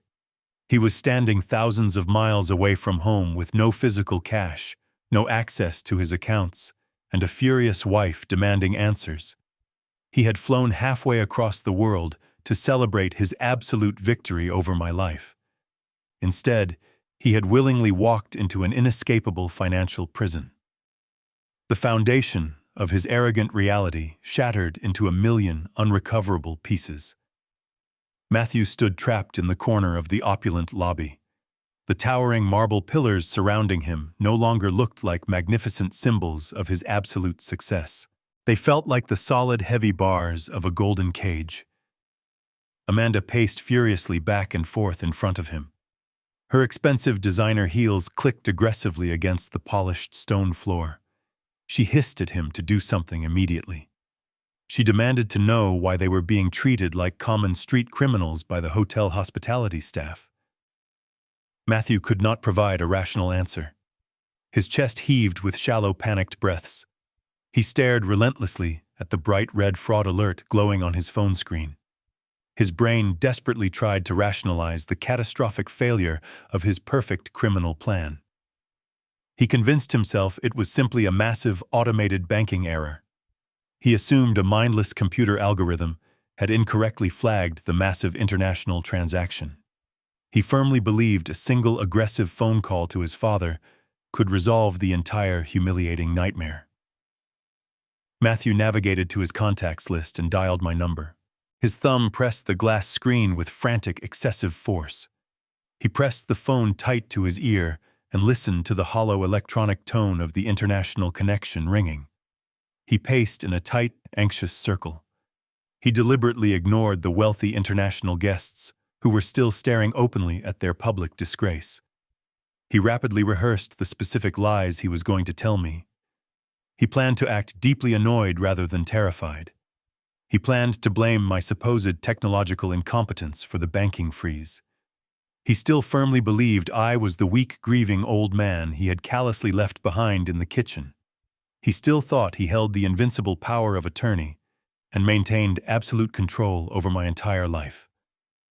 Halfway across the world, I sat completely still in the profound silence of my living room. The heavy reinforced electronic door locks hummed softly in the background. The newly installed security cameras constantly monitored the perimeter of my impenetrable fortress. The house was completely dark except for a single warm reading lamp illuminating the heavy leather chair where I sat. I had the heavy silver fireproof envelope resting securely on the side table right next to me. My cell phone rested quietly on my lap. I had been waiting for this exact moment for several long hours. When the screen finally illuminated brightly with an incoming international video and audio call, I did not rush to answer it. I simply watched my son's name flash repeatedly across the digital display. I let the phone ring 3 full times. I wanted him to feel the heavy, agonizing weight of those passing seconds. I wanted his internal panic to ripen fully before I picked up the receiver.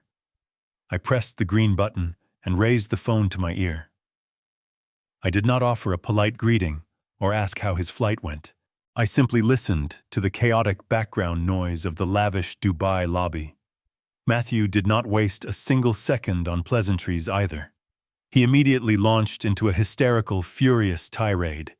His voice echoed through the speaker with a pathetic mixture of profound rage and sheer escalating terror. He screamed my name loudly. He demanded to know what on earth I had done to the joint banking accounts. He ordered me to call the National Bank branch immediately and explicitly authorize the immediate release of his frozen funds. He spoke to me as if I were a disobedient servant who had made a massive clerical error. He threatened to have me permanently placed in a restrictive assisted living facility the very moment he returned home if I did not fix the problem right, that exact second. I listened quietly to his frantic, empty threats. A year ago, his loud, aggressive screaming would have instantly spiked my blood pressure and sent me rushing to appease him. I would have profusely apologized for the inconvenience and desperately tried to smooth over his volatile anger. But the man sitting in the dark leather chair was entirely different now. His screaming sounded incredibly weak to my ears. It sounded exactly like a spoiled child throwing a violent physical tantrum because a favorite toy was suddenly taken away. I did not interrupt him. I let him expend his remaining emotional energy yelling pointlessly into the international phone line. I let him list all the terrible financial and legal things he planned to do to my life. When he finally ran entirely out of breath and demanded an immediate answer, the silence on the line grew heavy, cold, and suffocating. Matthew frantically demanded to know if I was still there. He loudly asked if I was listening to him. His voice cracked slightly, betraying the absolute primal panic hiding underneath his arrogant, wealthy facade. Amanda yelled something piercing and shrill in the background, demanding that I wire them physical cash immediately so they could finally check into their luxury penthouse suite. They were both entirely and completely oblivious to the massive, terrifying gravity of their situation. They thought they were facing a temporary, annoying travel inconvenience. They had absolutely no idea they were actively speaking to the architect of their total destruction. I took a slow, measured breath. The air in my fortified home was cool and perfectly still. I kept my voice incredibly low, steady, and entirely devoid of any sympathetic emotion. I did not match his frantic screaming. I did not sound angry, bitter, or vindictive. I sounded exactly like a judge delivering a final, unalterable sentence. I told Matthew that I had not made a mistake. I informed him that I was the one who personally contacted the executive fraud department of the National Bank branch. I stated clearly, and without hesitation, that I was the one who legally ordered the complete lockdown of the joint accounts and the permanent cancellation of every single premium credit card in his designer wallet.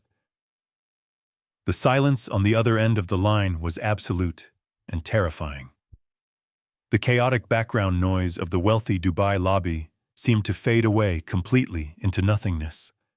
I could hear Matthew breathing heavily and erratically into the receiver. His arrogant brain was violently struggling to process the impossible information I had just delivered. The concept of me finally standing up to him was so entirely alien to his established reality that it simply did not compute. He stammered slightly over his next words. He aggressively asked me what I was talking about.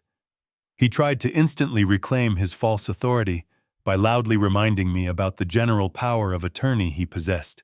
He proudly and aggressively stated that I had absolutely no legal right to freeze his financial assets because he was fully in charge of my entire estate.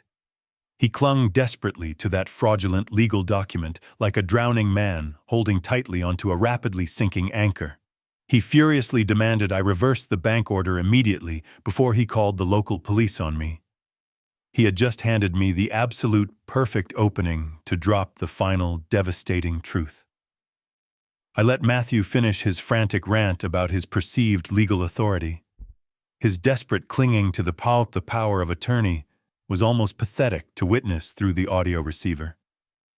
I sat in the dim, comforting light of my living room and reached for the items resting on the table beside me. I did not raise my voice to match his panic.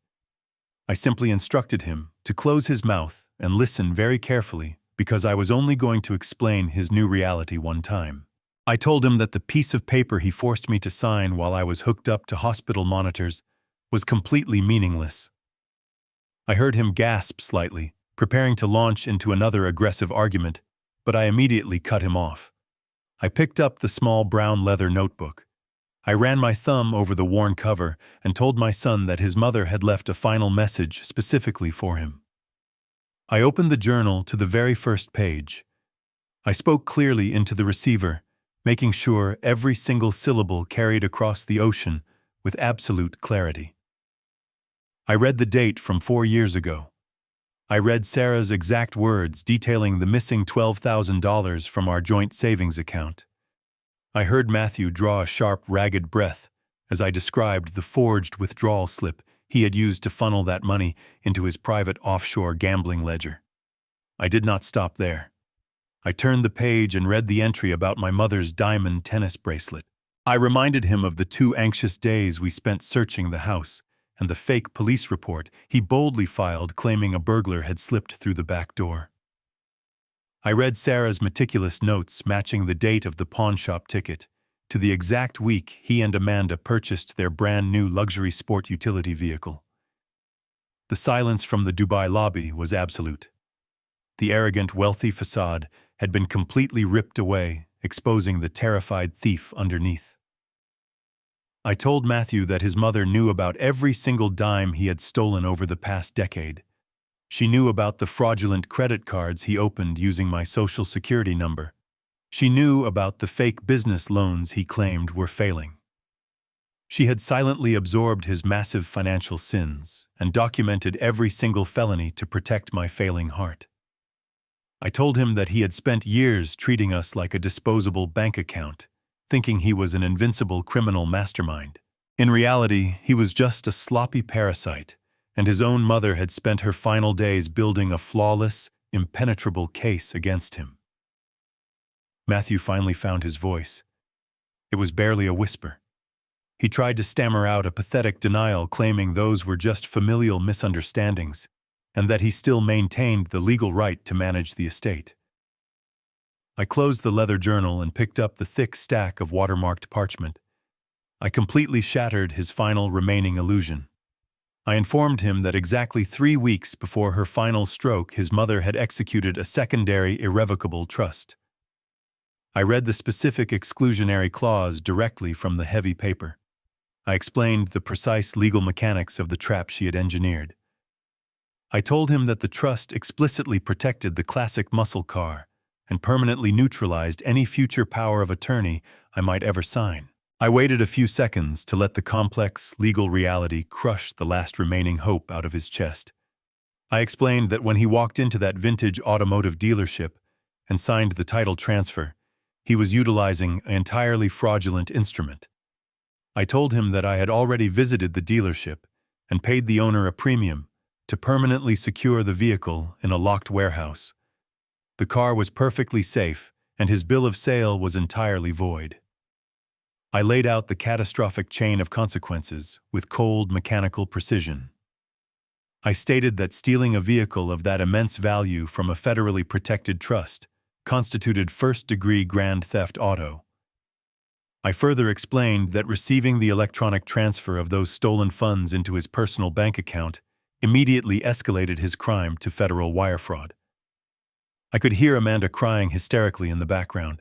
Her shrill voice echoed over the phone line as she finally began to understand that her luxury vacation had just turned into a permanent nightmare. Matthew pleaded with me. He dropped the aggressive tone completely and begged me to call the lawyers to stop the process. He promised to return the money and swore he would never ask for another favor again. I felt absolutely no pity for the man sobbing into the phone. I delivered the final devastating blow. I informed him that there was no legal process left to stop. I told him that my corporate trust attorney had already submitted the comprehensive criminal complaint directly to the district attorney. I stated clearly, and without a single trace of hesitation, that a state judge had already reviewed his mother's meticulous evidence. The judge had recognized the extreme flight risk demonstrated by his lavish trip to the Middle East I told my son that the local authorities had officially issued an international arrest warrant for his immediate capture. His name and his passport number were currently flashing across global law enforcement databases. I explained that he was no longer a wealthy tourist enjoying a first-class holiday. He was a documented federal fugitive entirely stranded in a foreign desert with zero financial resources. I told him that if he attempted to seek help from the American embassy, they would immediately detain him and flag his location for extradition back to the United States. He had willingly walked into an inescapable prison of his own making, and I was the man who had permanently locked the door. The audio coming through the phone receiver shifted violently. I heard a brief physical struggle followed by a sharp gasp from my son. Amanda had snatched the cellular device directly out of his trembling hand. She did not possess the capacity for fear or remorse. Her entire worldview was constructed on a foundation of absolute entitlement, and she reacted to the collapse of her reality with pure, unfiltered rage. She pressed the phone to her mouth and launched into a hysterical, blistering tirade. She screamed that I was a bitter, miserable old man who was completely jealous of their youth and success. She loudly declared that her father was a prominent corporate executive who retained a fleet of vicious civil litigators. She threatened to sue me for severe emotional distress, defamation of character, and unlawful financial interference. She promised to drag me through the court system until I was forced to sell the house and sleep on the streets. She demanded that I immediately transfer $100,000 into her personal digital payment account as compensation for ruining her luxury anniversary vacation. She threatened to call the international press and expose me as an abusive monster who abandoned his only child in a foreign country. Her voice grew increasingly shrill, cutting through the quiet atmosphere of my fortified living room like a rusty blade. She was completely blind to the actual danger surrounding her. She firmly believed that throwing a massive verbal tantrum could magically reverse a federal criminal indictment. She thought she could bully a state judge and intimidate global law enforcement by simply screaming loud enough into a phone. I listened to her unhinged threats with absolute stoic detachment. I did not feel the sudden spike of anxiety that usually accompanied her dramatic outbursts. I felt absolutely nothing but a cold, profound exhaustion regarding their existence. I did not attempt to argue with her. I did not bother trying to explain the fundamental difference between an empty civil lawsuit and an active federal felony warrant.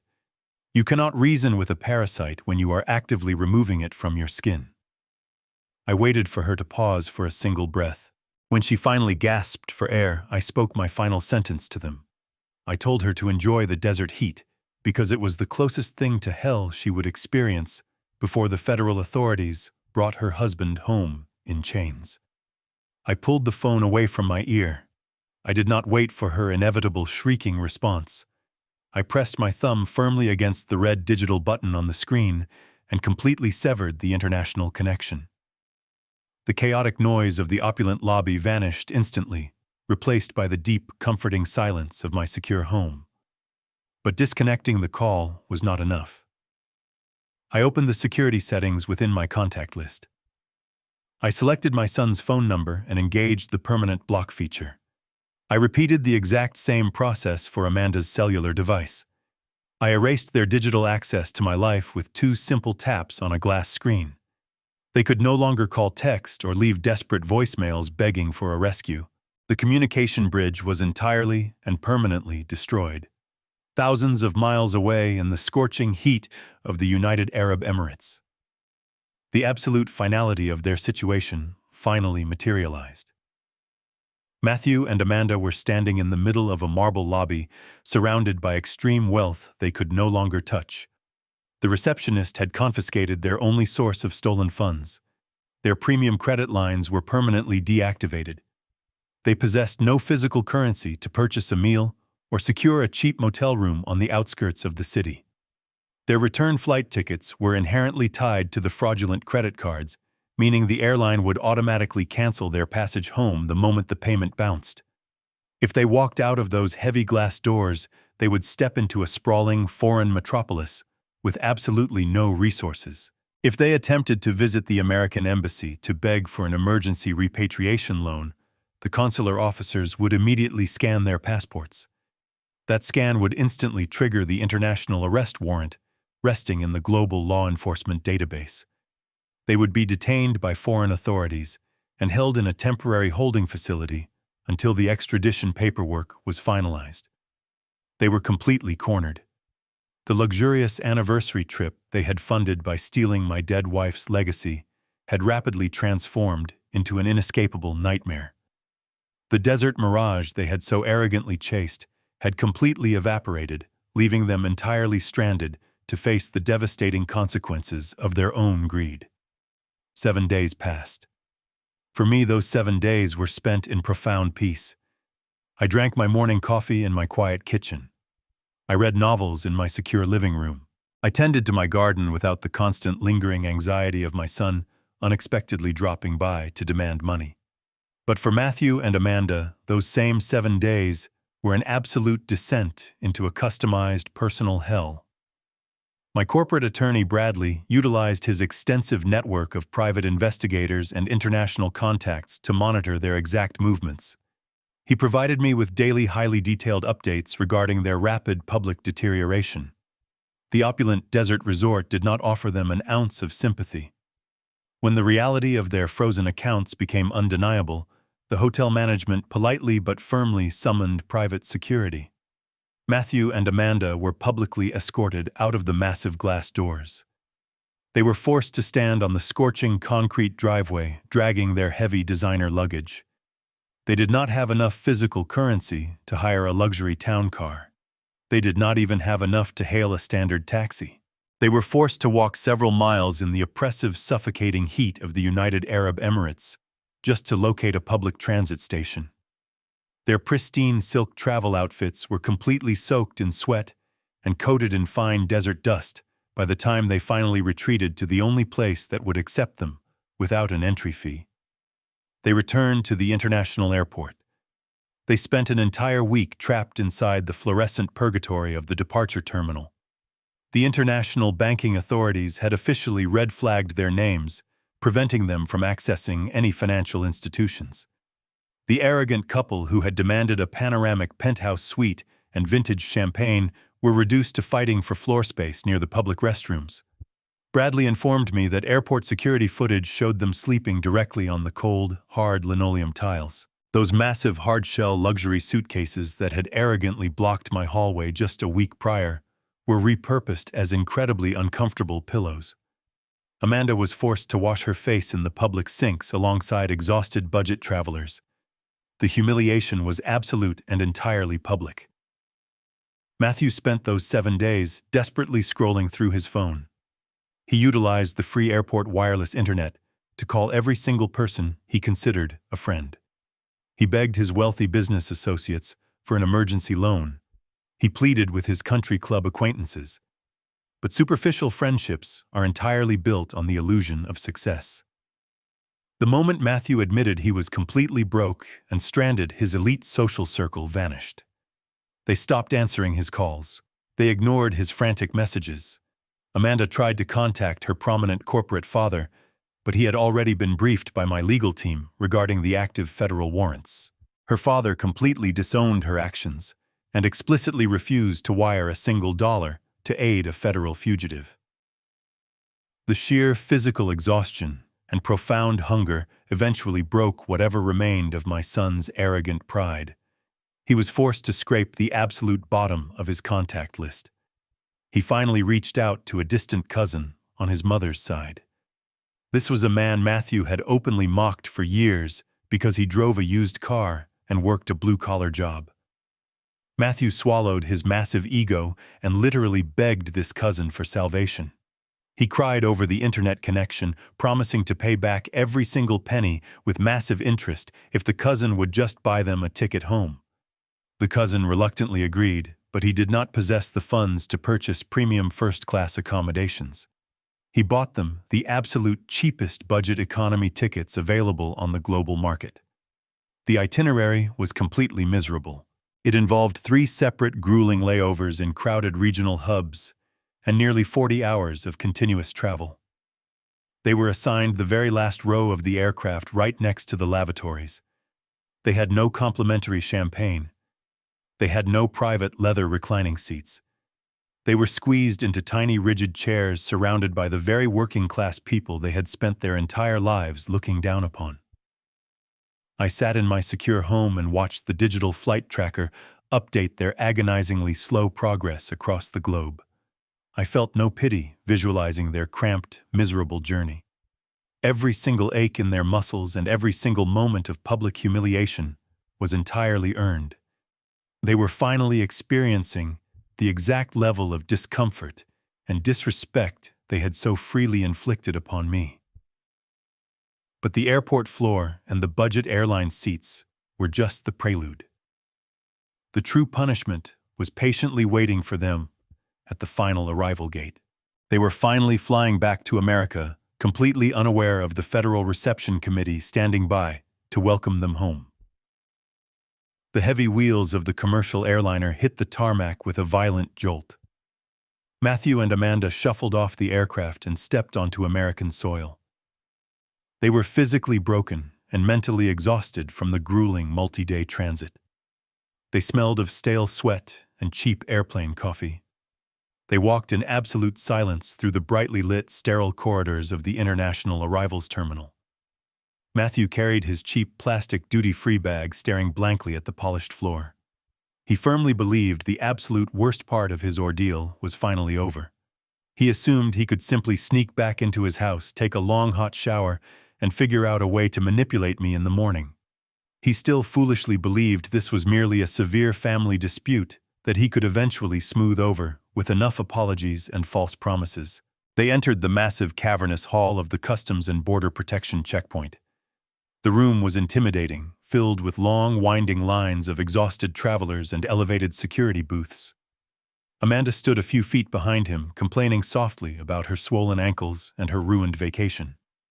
Matthew stepped up to the designated line. He approached the elevated wooden counter. He handed his blue passport to the uniformed federal officer. He offered a weak, tired smile, attempting to project the image of a normal, weary tourist returning from a long trip. The officer did not return the smile. He maintained a completely blank, professional expression. He opened the booklet and placed the laminated photo page flat against the glowing glass of the digital scanner. The machine silently read the biometric data and transmitted the information to the central government database. The officer looked up at his computer monitor. His eyes widened imperceptibly, but his rigorous training instantly took over. He did not say a single word to my son.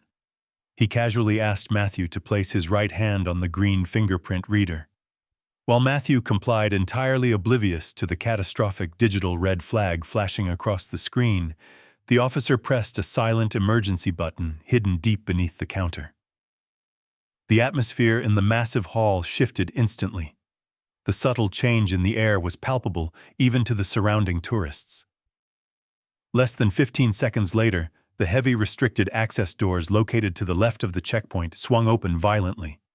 4 large men wearing dark tactical vests with bold federal insignia across their chests emerged from the secure hallway. They did not walk casually. They moved with a terrifying coordinated sprint directly toward Matthew. The heavy thud of their tactical boots echoing against the hard floors cut through the dull murmur of the tired crowd. Before Matthew could even turn his head to locate the source of the aggressive noise, a massive hand gripped the collar of his ruined designer jacket. The physical force was completely overwhelming. Matthew was violently spun around and slammed forcefully chest first against the nearest concrete structural pillar. The impact knocked the wind entirely out of his lungs, causing him to gasp for air. A senior federal agent barked a sharp, authoritative command explicitly identifying Matthew as a wanted fugitive. The agent listed the specific active warrants for first-degree grand theft auto and international wire fraud. Matthew tried to stammer a pathetic denial, but his voice was completely drowned out by the harsh metallic click of heavy steel handcuffs being forcefully ratcheted tightly around his wrists. The cold metal bit deeply into his skin, permanently severing his freedom. Amanda witnessed the entire violent spectacle from the edge of the baggage carousel. She dropped her remaining personal belongings onto the floor. Her initial confusion instantly morphed into sheer unadulterated terror. She opened her mouth and unleashed a piercing, hysterical scream. She screamed her husband's name and tried to run toward the security checkpoint. Two heavily armed airport police officers immediately stepped firmly into her path, physically blocking her advance. They raised their hands and issued a stern warning for her to stay exactly where she was. She was completely powerless. She stood trembling violently as she watched the federal agents drag Matthew away. His legs buckled beneath him, and his feet barely touched the polished floor as they hauled him through the restricted security doors. The heavy doors clicked shut, swallowing him completely into the federal justice system. Amanda was left standing entirely alone in the center of the massive, bustling airport. She possessed absolutely no physical currency. Her credit cards were entirely useless pieces of plastic. The wealthy, arrogant partner she had relied upon to fund her entitled lifestyle was gone. The absolute terrifying reality of her total isolation finally descended upon her. She sank to her knees on the cold floor, surrounded by strangers who offered absolutely no sympathy for her collapse. The county courthouse was a massive brutalist structure constructed of gray concrete and thick-tinted glass. It was the exact opposite of the opulent desert resort my son had so desperately tried to claim as his rightful domain. I walked through the heavy metal detectors and rode the crowded elevator to the fourth floor, holding my posture perfectly straight. I did not wear a formal suit. I wore a simple, respectful button-down shirt and a pair of dark slacks. I did not need to dress like a millionaire to command the room. My corporate attorney Bradley was already waiting for me in the hallway, outside courtroom number 7. He carried a single, slim, leather briefcase. He gave me a brief nod, indicating that the prosecution was fully prepared to execute the final legal maneuver. We walked through the swinging wooden doors and took our seats in the front row of the gallery directly behind the prosecution table. The heavy side door of the courtroom opened with a loud metallic clank.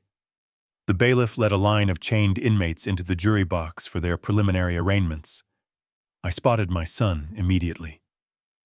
The visual transformation was absolutely staggering. Matthew was entirely stripped of his tailored designer jackets and his expensive silk travel shirts. He was wearing a faded, oversized orange canvas jumpsuit issued by the county jail.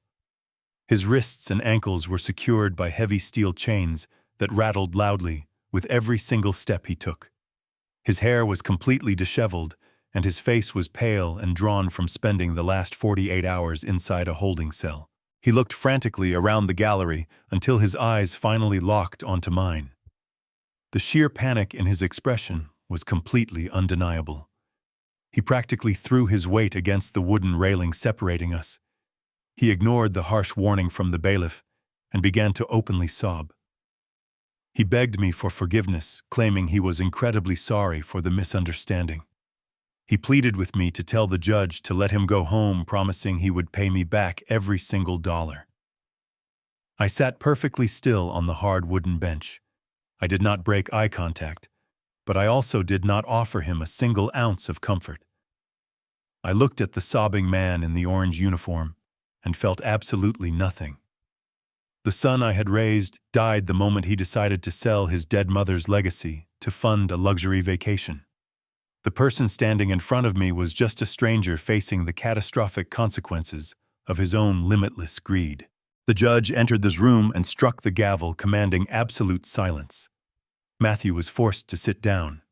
His public defender, a visibly exhausted young lawyer, stood up and immediately attempted to secure a lenient bail arrangement. The defense argued that this was simply a complex family financial dispute that had unfortunately spiraled out of control. The lawyer claimed Matthew had deep ties to the local community and possessed absolutely no prior criminal record. Bradley did not even wait for the district attorney to respond. My lawyer stood up from the prosecution table and approached the center podium holding a thick manila folder. He spoke to the judge with the cold, surgical precision of a seasoned predator. He completely dismantled the pathetic narrative of a simple family misunderstanding. Bradley systematically produced the undeniable physical evidence my wife had so carefully curated. He handed the judge the officially notarized irrevocable trust documents, proving that the general power of attorney was a legally void and entirely fraudulent instrument. He then produced the forged vehicle title transfer, displaying my son's signature next to the vintage automotive broker's seal. Finally, Bradley submitted the certified digital banking logs, proving that Matthew had successfully wired nearly $100,000 of stolen funds across state lines. The mountain of federal felonies was entirely insurmountable. The judge adjusted his reading glasses and spent several long minutes reviewing the absolute flawless legal trap my wife had engineered. The atmosphere in the courtroom grew incredibly heavy. The judge looked down from the elevated bench directly at my son. The judge stated that the physical evidence of first-degree grand theft auto and international wire fraud was overwhelmingly conclusive. The public defender desperately tried to interrupt, to bring the conversation back to the topic of bail. The judge silenced the lawyer with a single sharp raise of his hand. He looked directly at the flight itinerary Bradley had included in the prosecution packet. The judge addressed Matthew in a booming, authoritative voice. He stated that a man who steals his grieving father's most prized possession to purchase first-class tickets to the United Arab Emirates is the exact definition of an extreme flight risk. The judge struck the wooden block with his heavy gavel. He explicitly denied bail and ordered Matthew to be remanded directly to the county penitentiary to await his federal trial. The bailiff grabbed my son by the shoulders and forcefully dragged him back through the heavy steel doors. The heavy steel doors slammed shut, echoing with absolute finality across the quiet courtroom. The legal proceedings moved on to the next case, but my personal war was officially concluded. I watched the empty space where my son had just been standing.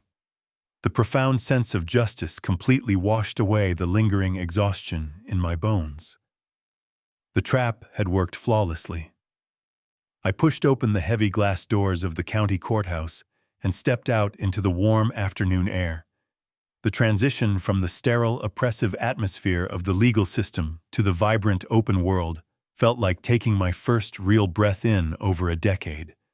I did not feel the sudden euphoric rush of vindictive joy that I had secretly expected. There was no overwhelming urge to celebrate the destruction of my son. Instead, I felt a profound settling deep within my chest. It was a heavy, quiet peace.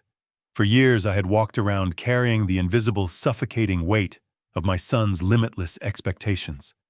I had constantly worried about his financial stability, his marriage, and his future, while completely ignoring my own deteriorating health. Standing on the wide concrete steps of the courthouse, I finally realized that the heavy burden was permanently gone. I had officially resigned from my involuntary position as his safety net. I walked slowly toward my parked sedan. The city moved rapidly around me, but my own internal metronome had finally slowed to a comfortable, steady rhythm. I thought about the man in the orange canvas uniform crying in the jury box. The sadness I felt for him was distant and entirely detached. It was the kind of sadness you feel when reading a tragic news story about a stranger who made a terrible, fatal mistake. I had spent my entire adult life trying to build a secure foundation for my family. Sarah had recognized long before her death that the foundation was solid, but the architect we raised was fundamentally flawed. She had given me the absolute ultimate gift. She did not just leave me a classic car and a protected trust fund. She gave me the undeniable, unvarnished truth. She gave me the profound permission to stop bleeding myself dry for a parasite. I started the engine of my daily commuter car and steered it away from the downtown financial district. The drive back to the vintage automotive gallery felt entirely different than it had a week ago. I was no longer racing against a ticking clock to prevent a catastrophic theft. I was taking a victory lap. I navigated the familiar industrial backroads with a light grip on the steering wheel. The fortified security system I had installed at my house was currently monitoring an empty, peaceful property. My financial accounts were completely secure and entirely severed from my son's toxic influence. The fortress was complete. The only remaining piece of the puzzle was reclaiming the physical manifestation of my wife's relentless dedication. I pulled into the pristine visitor parking lot of Leon's high-end dealership. The massive glass storefront windows reflected the bright afternoon sunlight. I walked through the heavy entry doors and was immediately greeted by the rich, familiar scent of premium leather conditioner and expensive carnauba wax. Leon was standing near the reception desk, speaking quietly with a prospective buyer. When he saw me enter the showroom, he immediately excused himself and walked over to shake my hand. He did not ask about the legal proceedings or pry into the details of my family tragedy. He simply looked at my relaxed posture and offered a warm, knowing smile. He recognized the distinct aura of a man who had successfully weathered a massive storm and emerged entirely intact on the other side. Leon gestured toward the secure detailing bays located at the rear of the building. We walked together down the wide, polished corridor. He informed me that since the legal hold had been officially cleared, his top technicians had spent the last 2 days treating the vehicle to a comprehensive premium detail. We arrived at the massive steel-reinforced door of the storage vault. Leon pressed a button on the wall keypad. The heavy metal door slowly ascended with a smooth mechanical hum. The dark, cavernous space was suddenly flooded with brilliant natural light pouring in from the massive open loading dock at the back of the room. Sitting perfectly centered in the bright square of sunlight was my wife's masterpiece. The candy apple red paint of the 1969 Mustang Mach 1 gleamed with a liquid, flawless intensity. Every single inch of the chrome bumper was polished to a mirror finish. The aggressive lines of the hood looked incredibly powerful and entirely triumphant. She was not just a restored classic car. She was the impenetrable vault that had successfully protected my future, and she was finally ready to go home. I stepped across the polished concrete floor of the secure vault and walked directly toward the driver's side door. I reached out and wrapped my fingers around the cold chrome handle. The heavy metal door swung open with a solid mechanical weight that modern vehicles simply do not possess. I lowered myself into the pristine black leather bucket seat. The scent of vintage vinyl and my wife's favorite mechanical grease instantly surrounded me.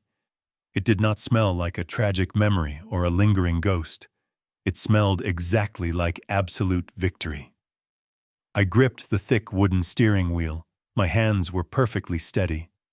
I looked over at the passenger side dashboard, where the hidden compartment had successfully concealed the heavy fireproof envelope just a week ago.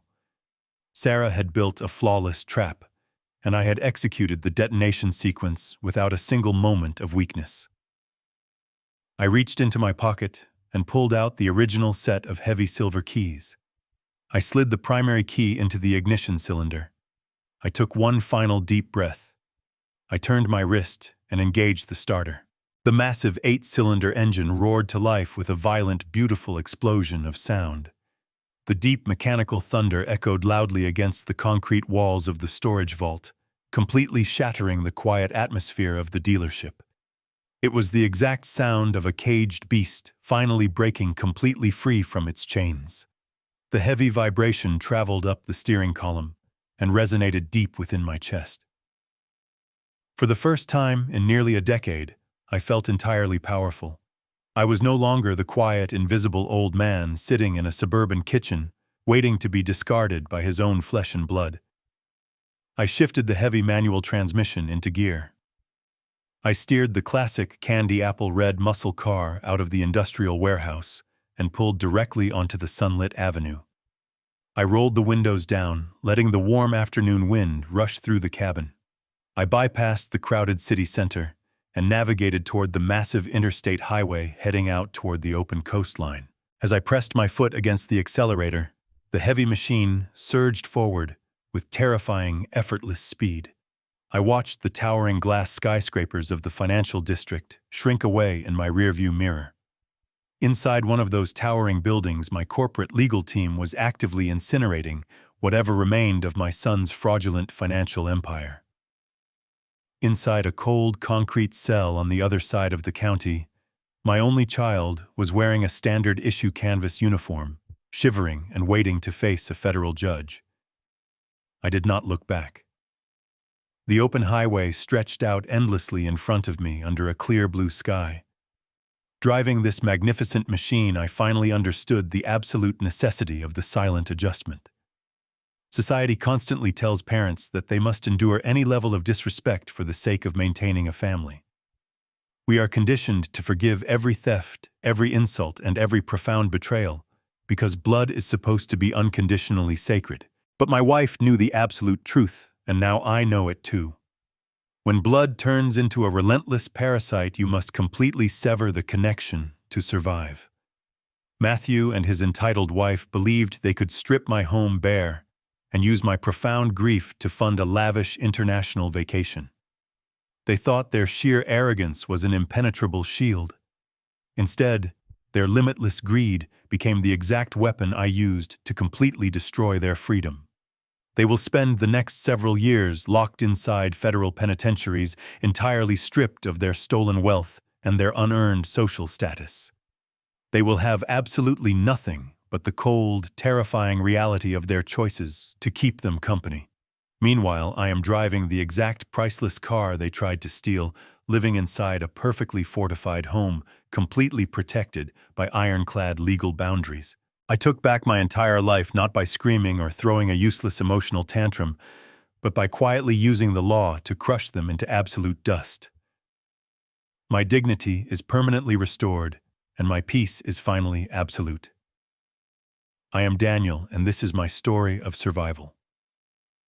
If my journey resonated with you and you firmly believe that toxic family members deserve to face absolute uncompromising justice, please hit the like button and subscribe to the channel.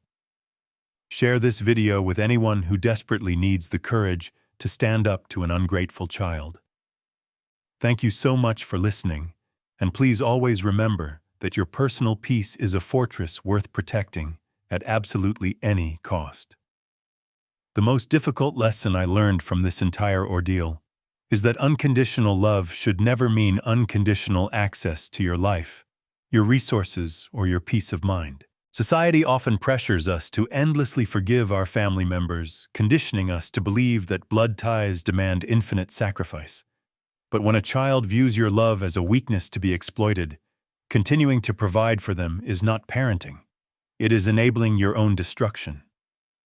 True dignity is found the moment you realize that setting an impenetrable boundary is not an act of cruelty, but a necessary act of profound self-respect and survival. If this story resonated with you, please hit the like button, subscribe to the channel, and share your own experiences of setting boundaries with toxic family members in the comments below.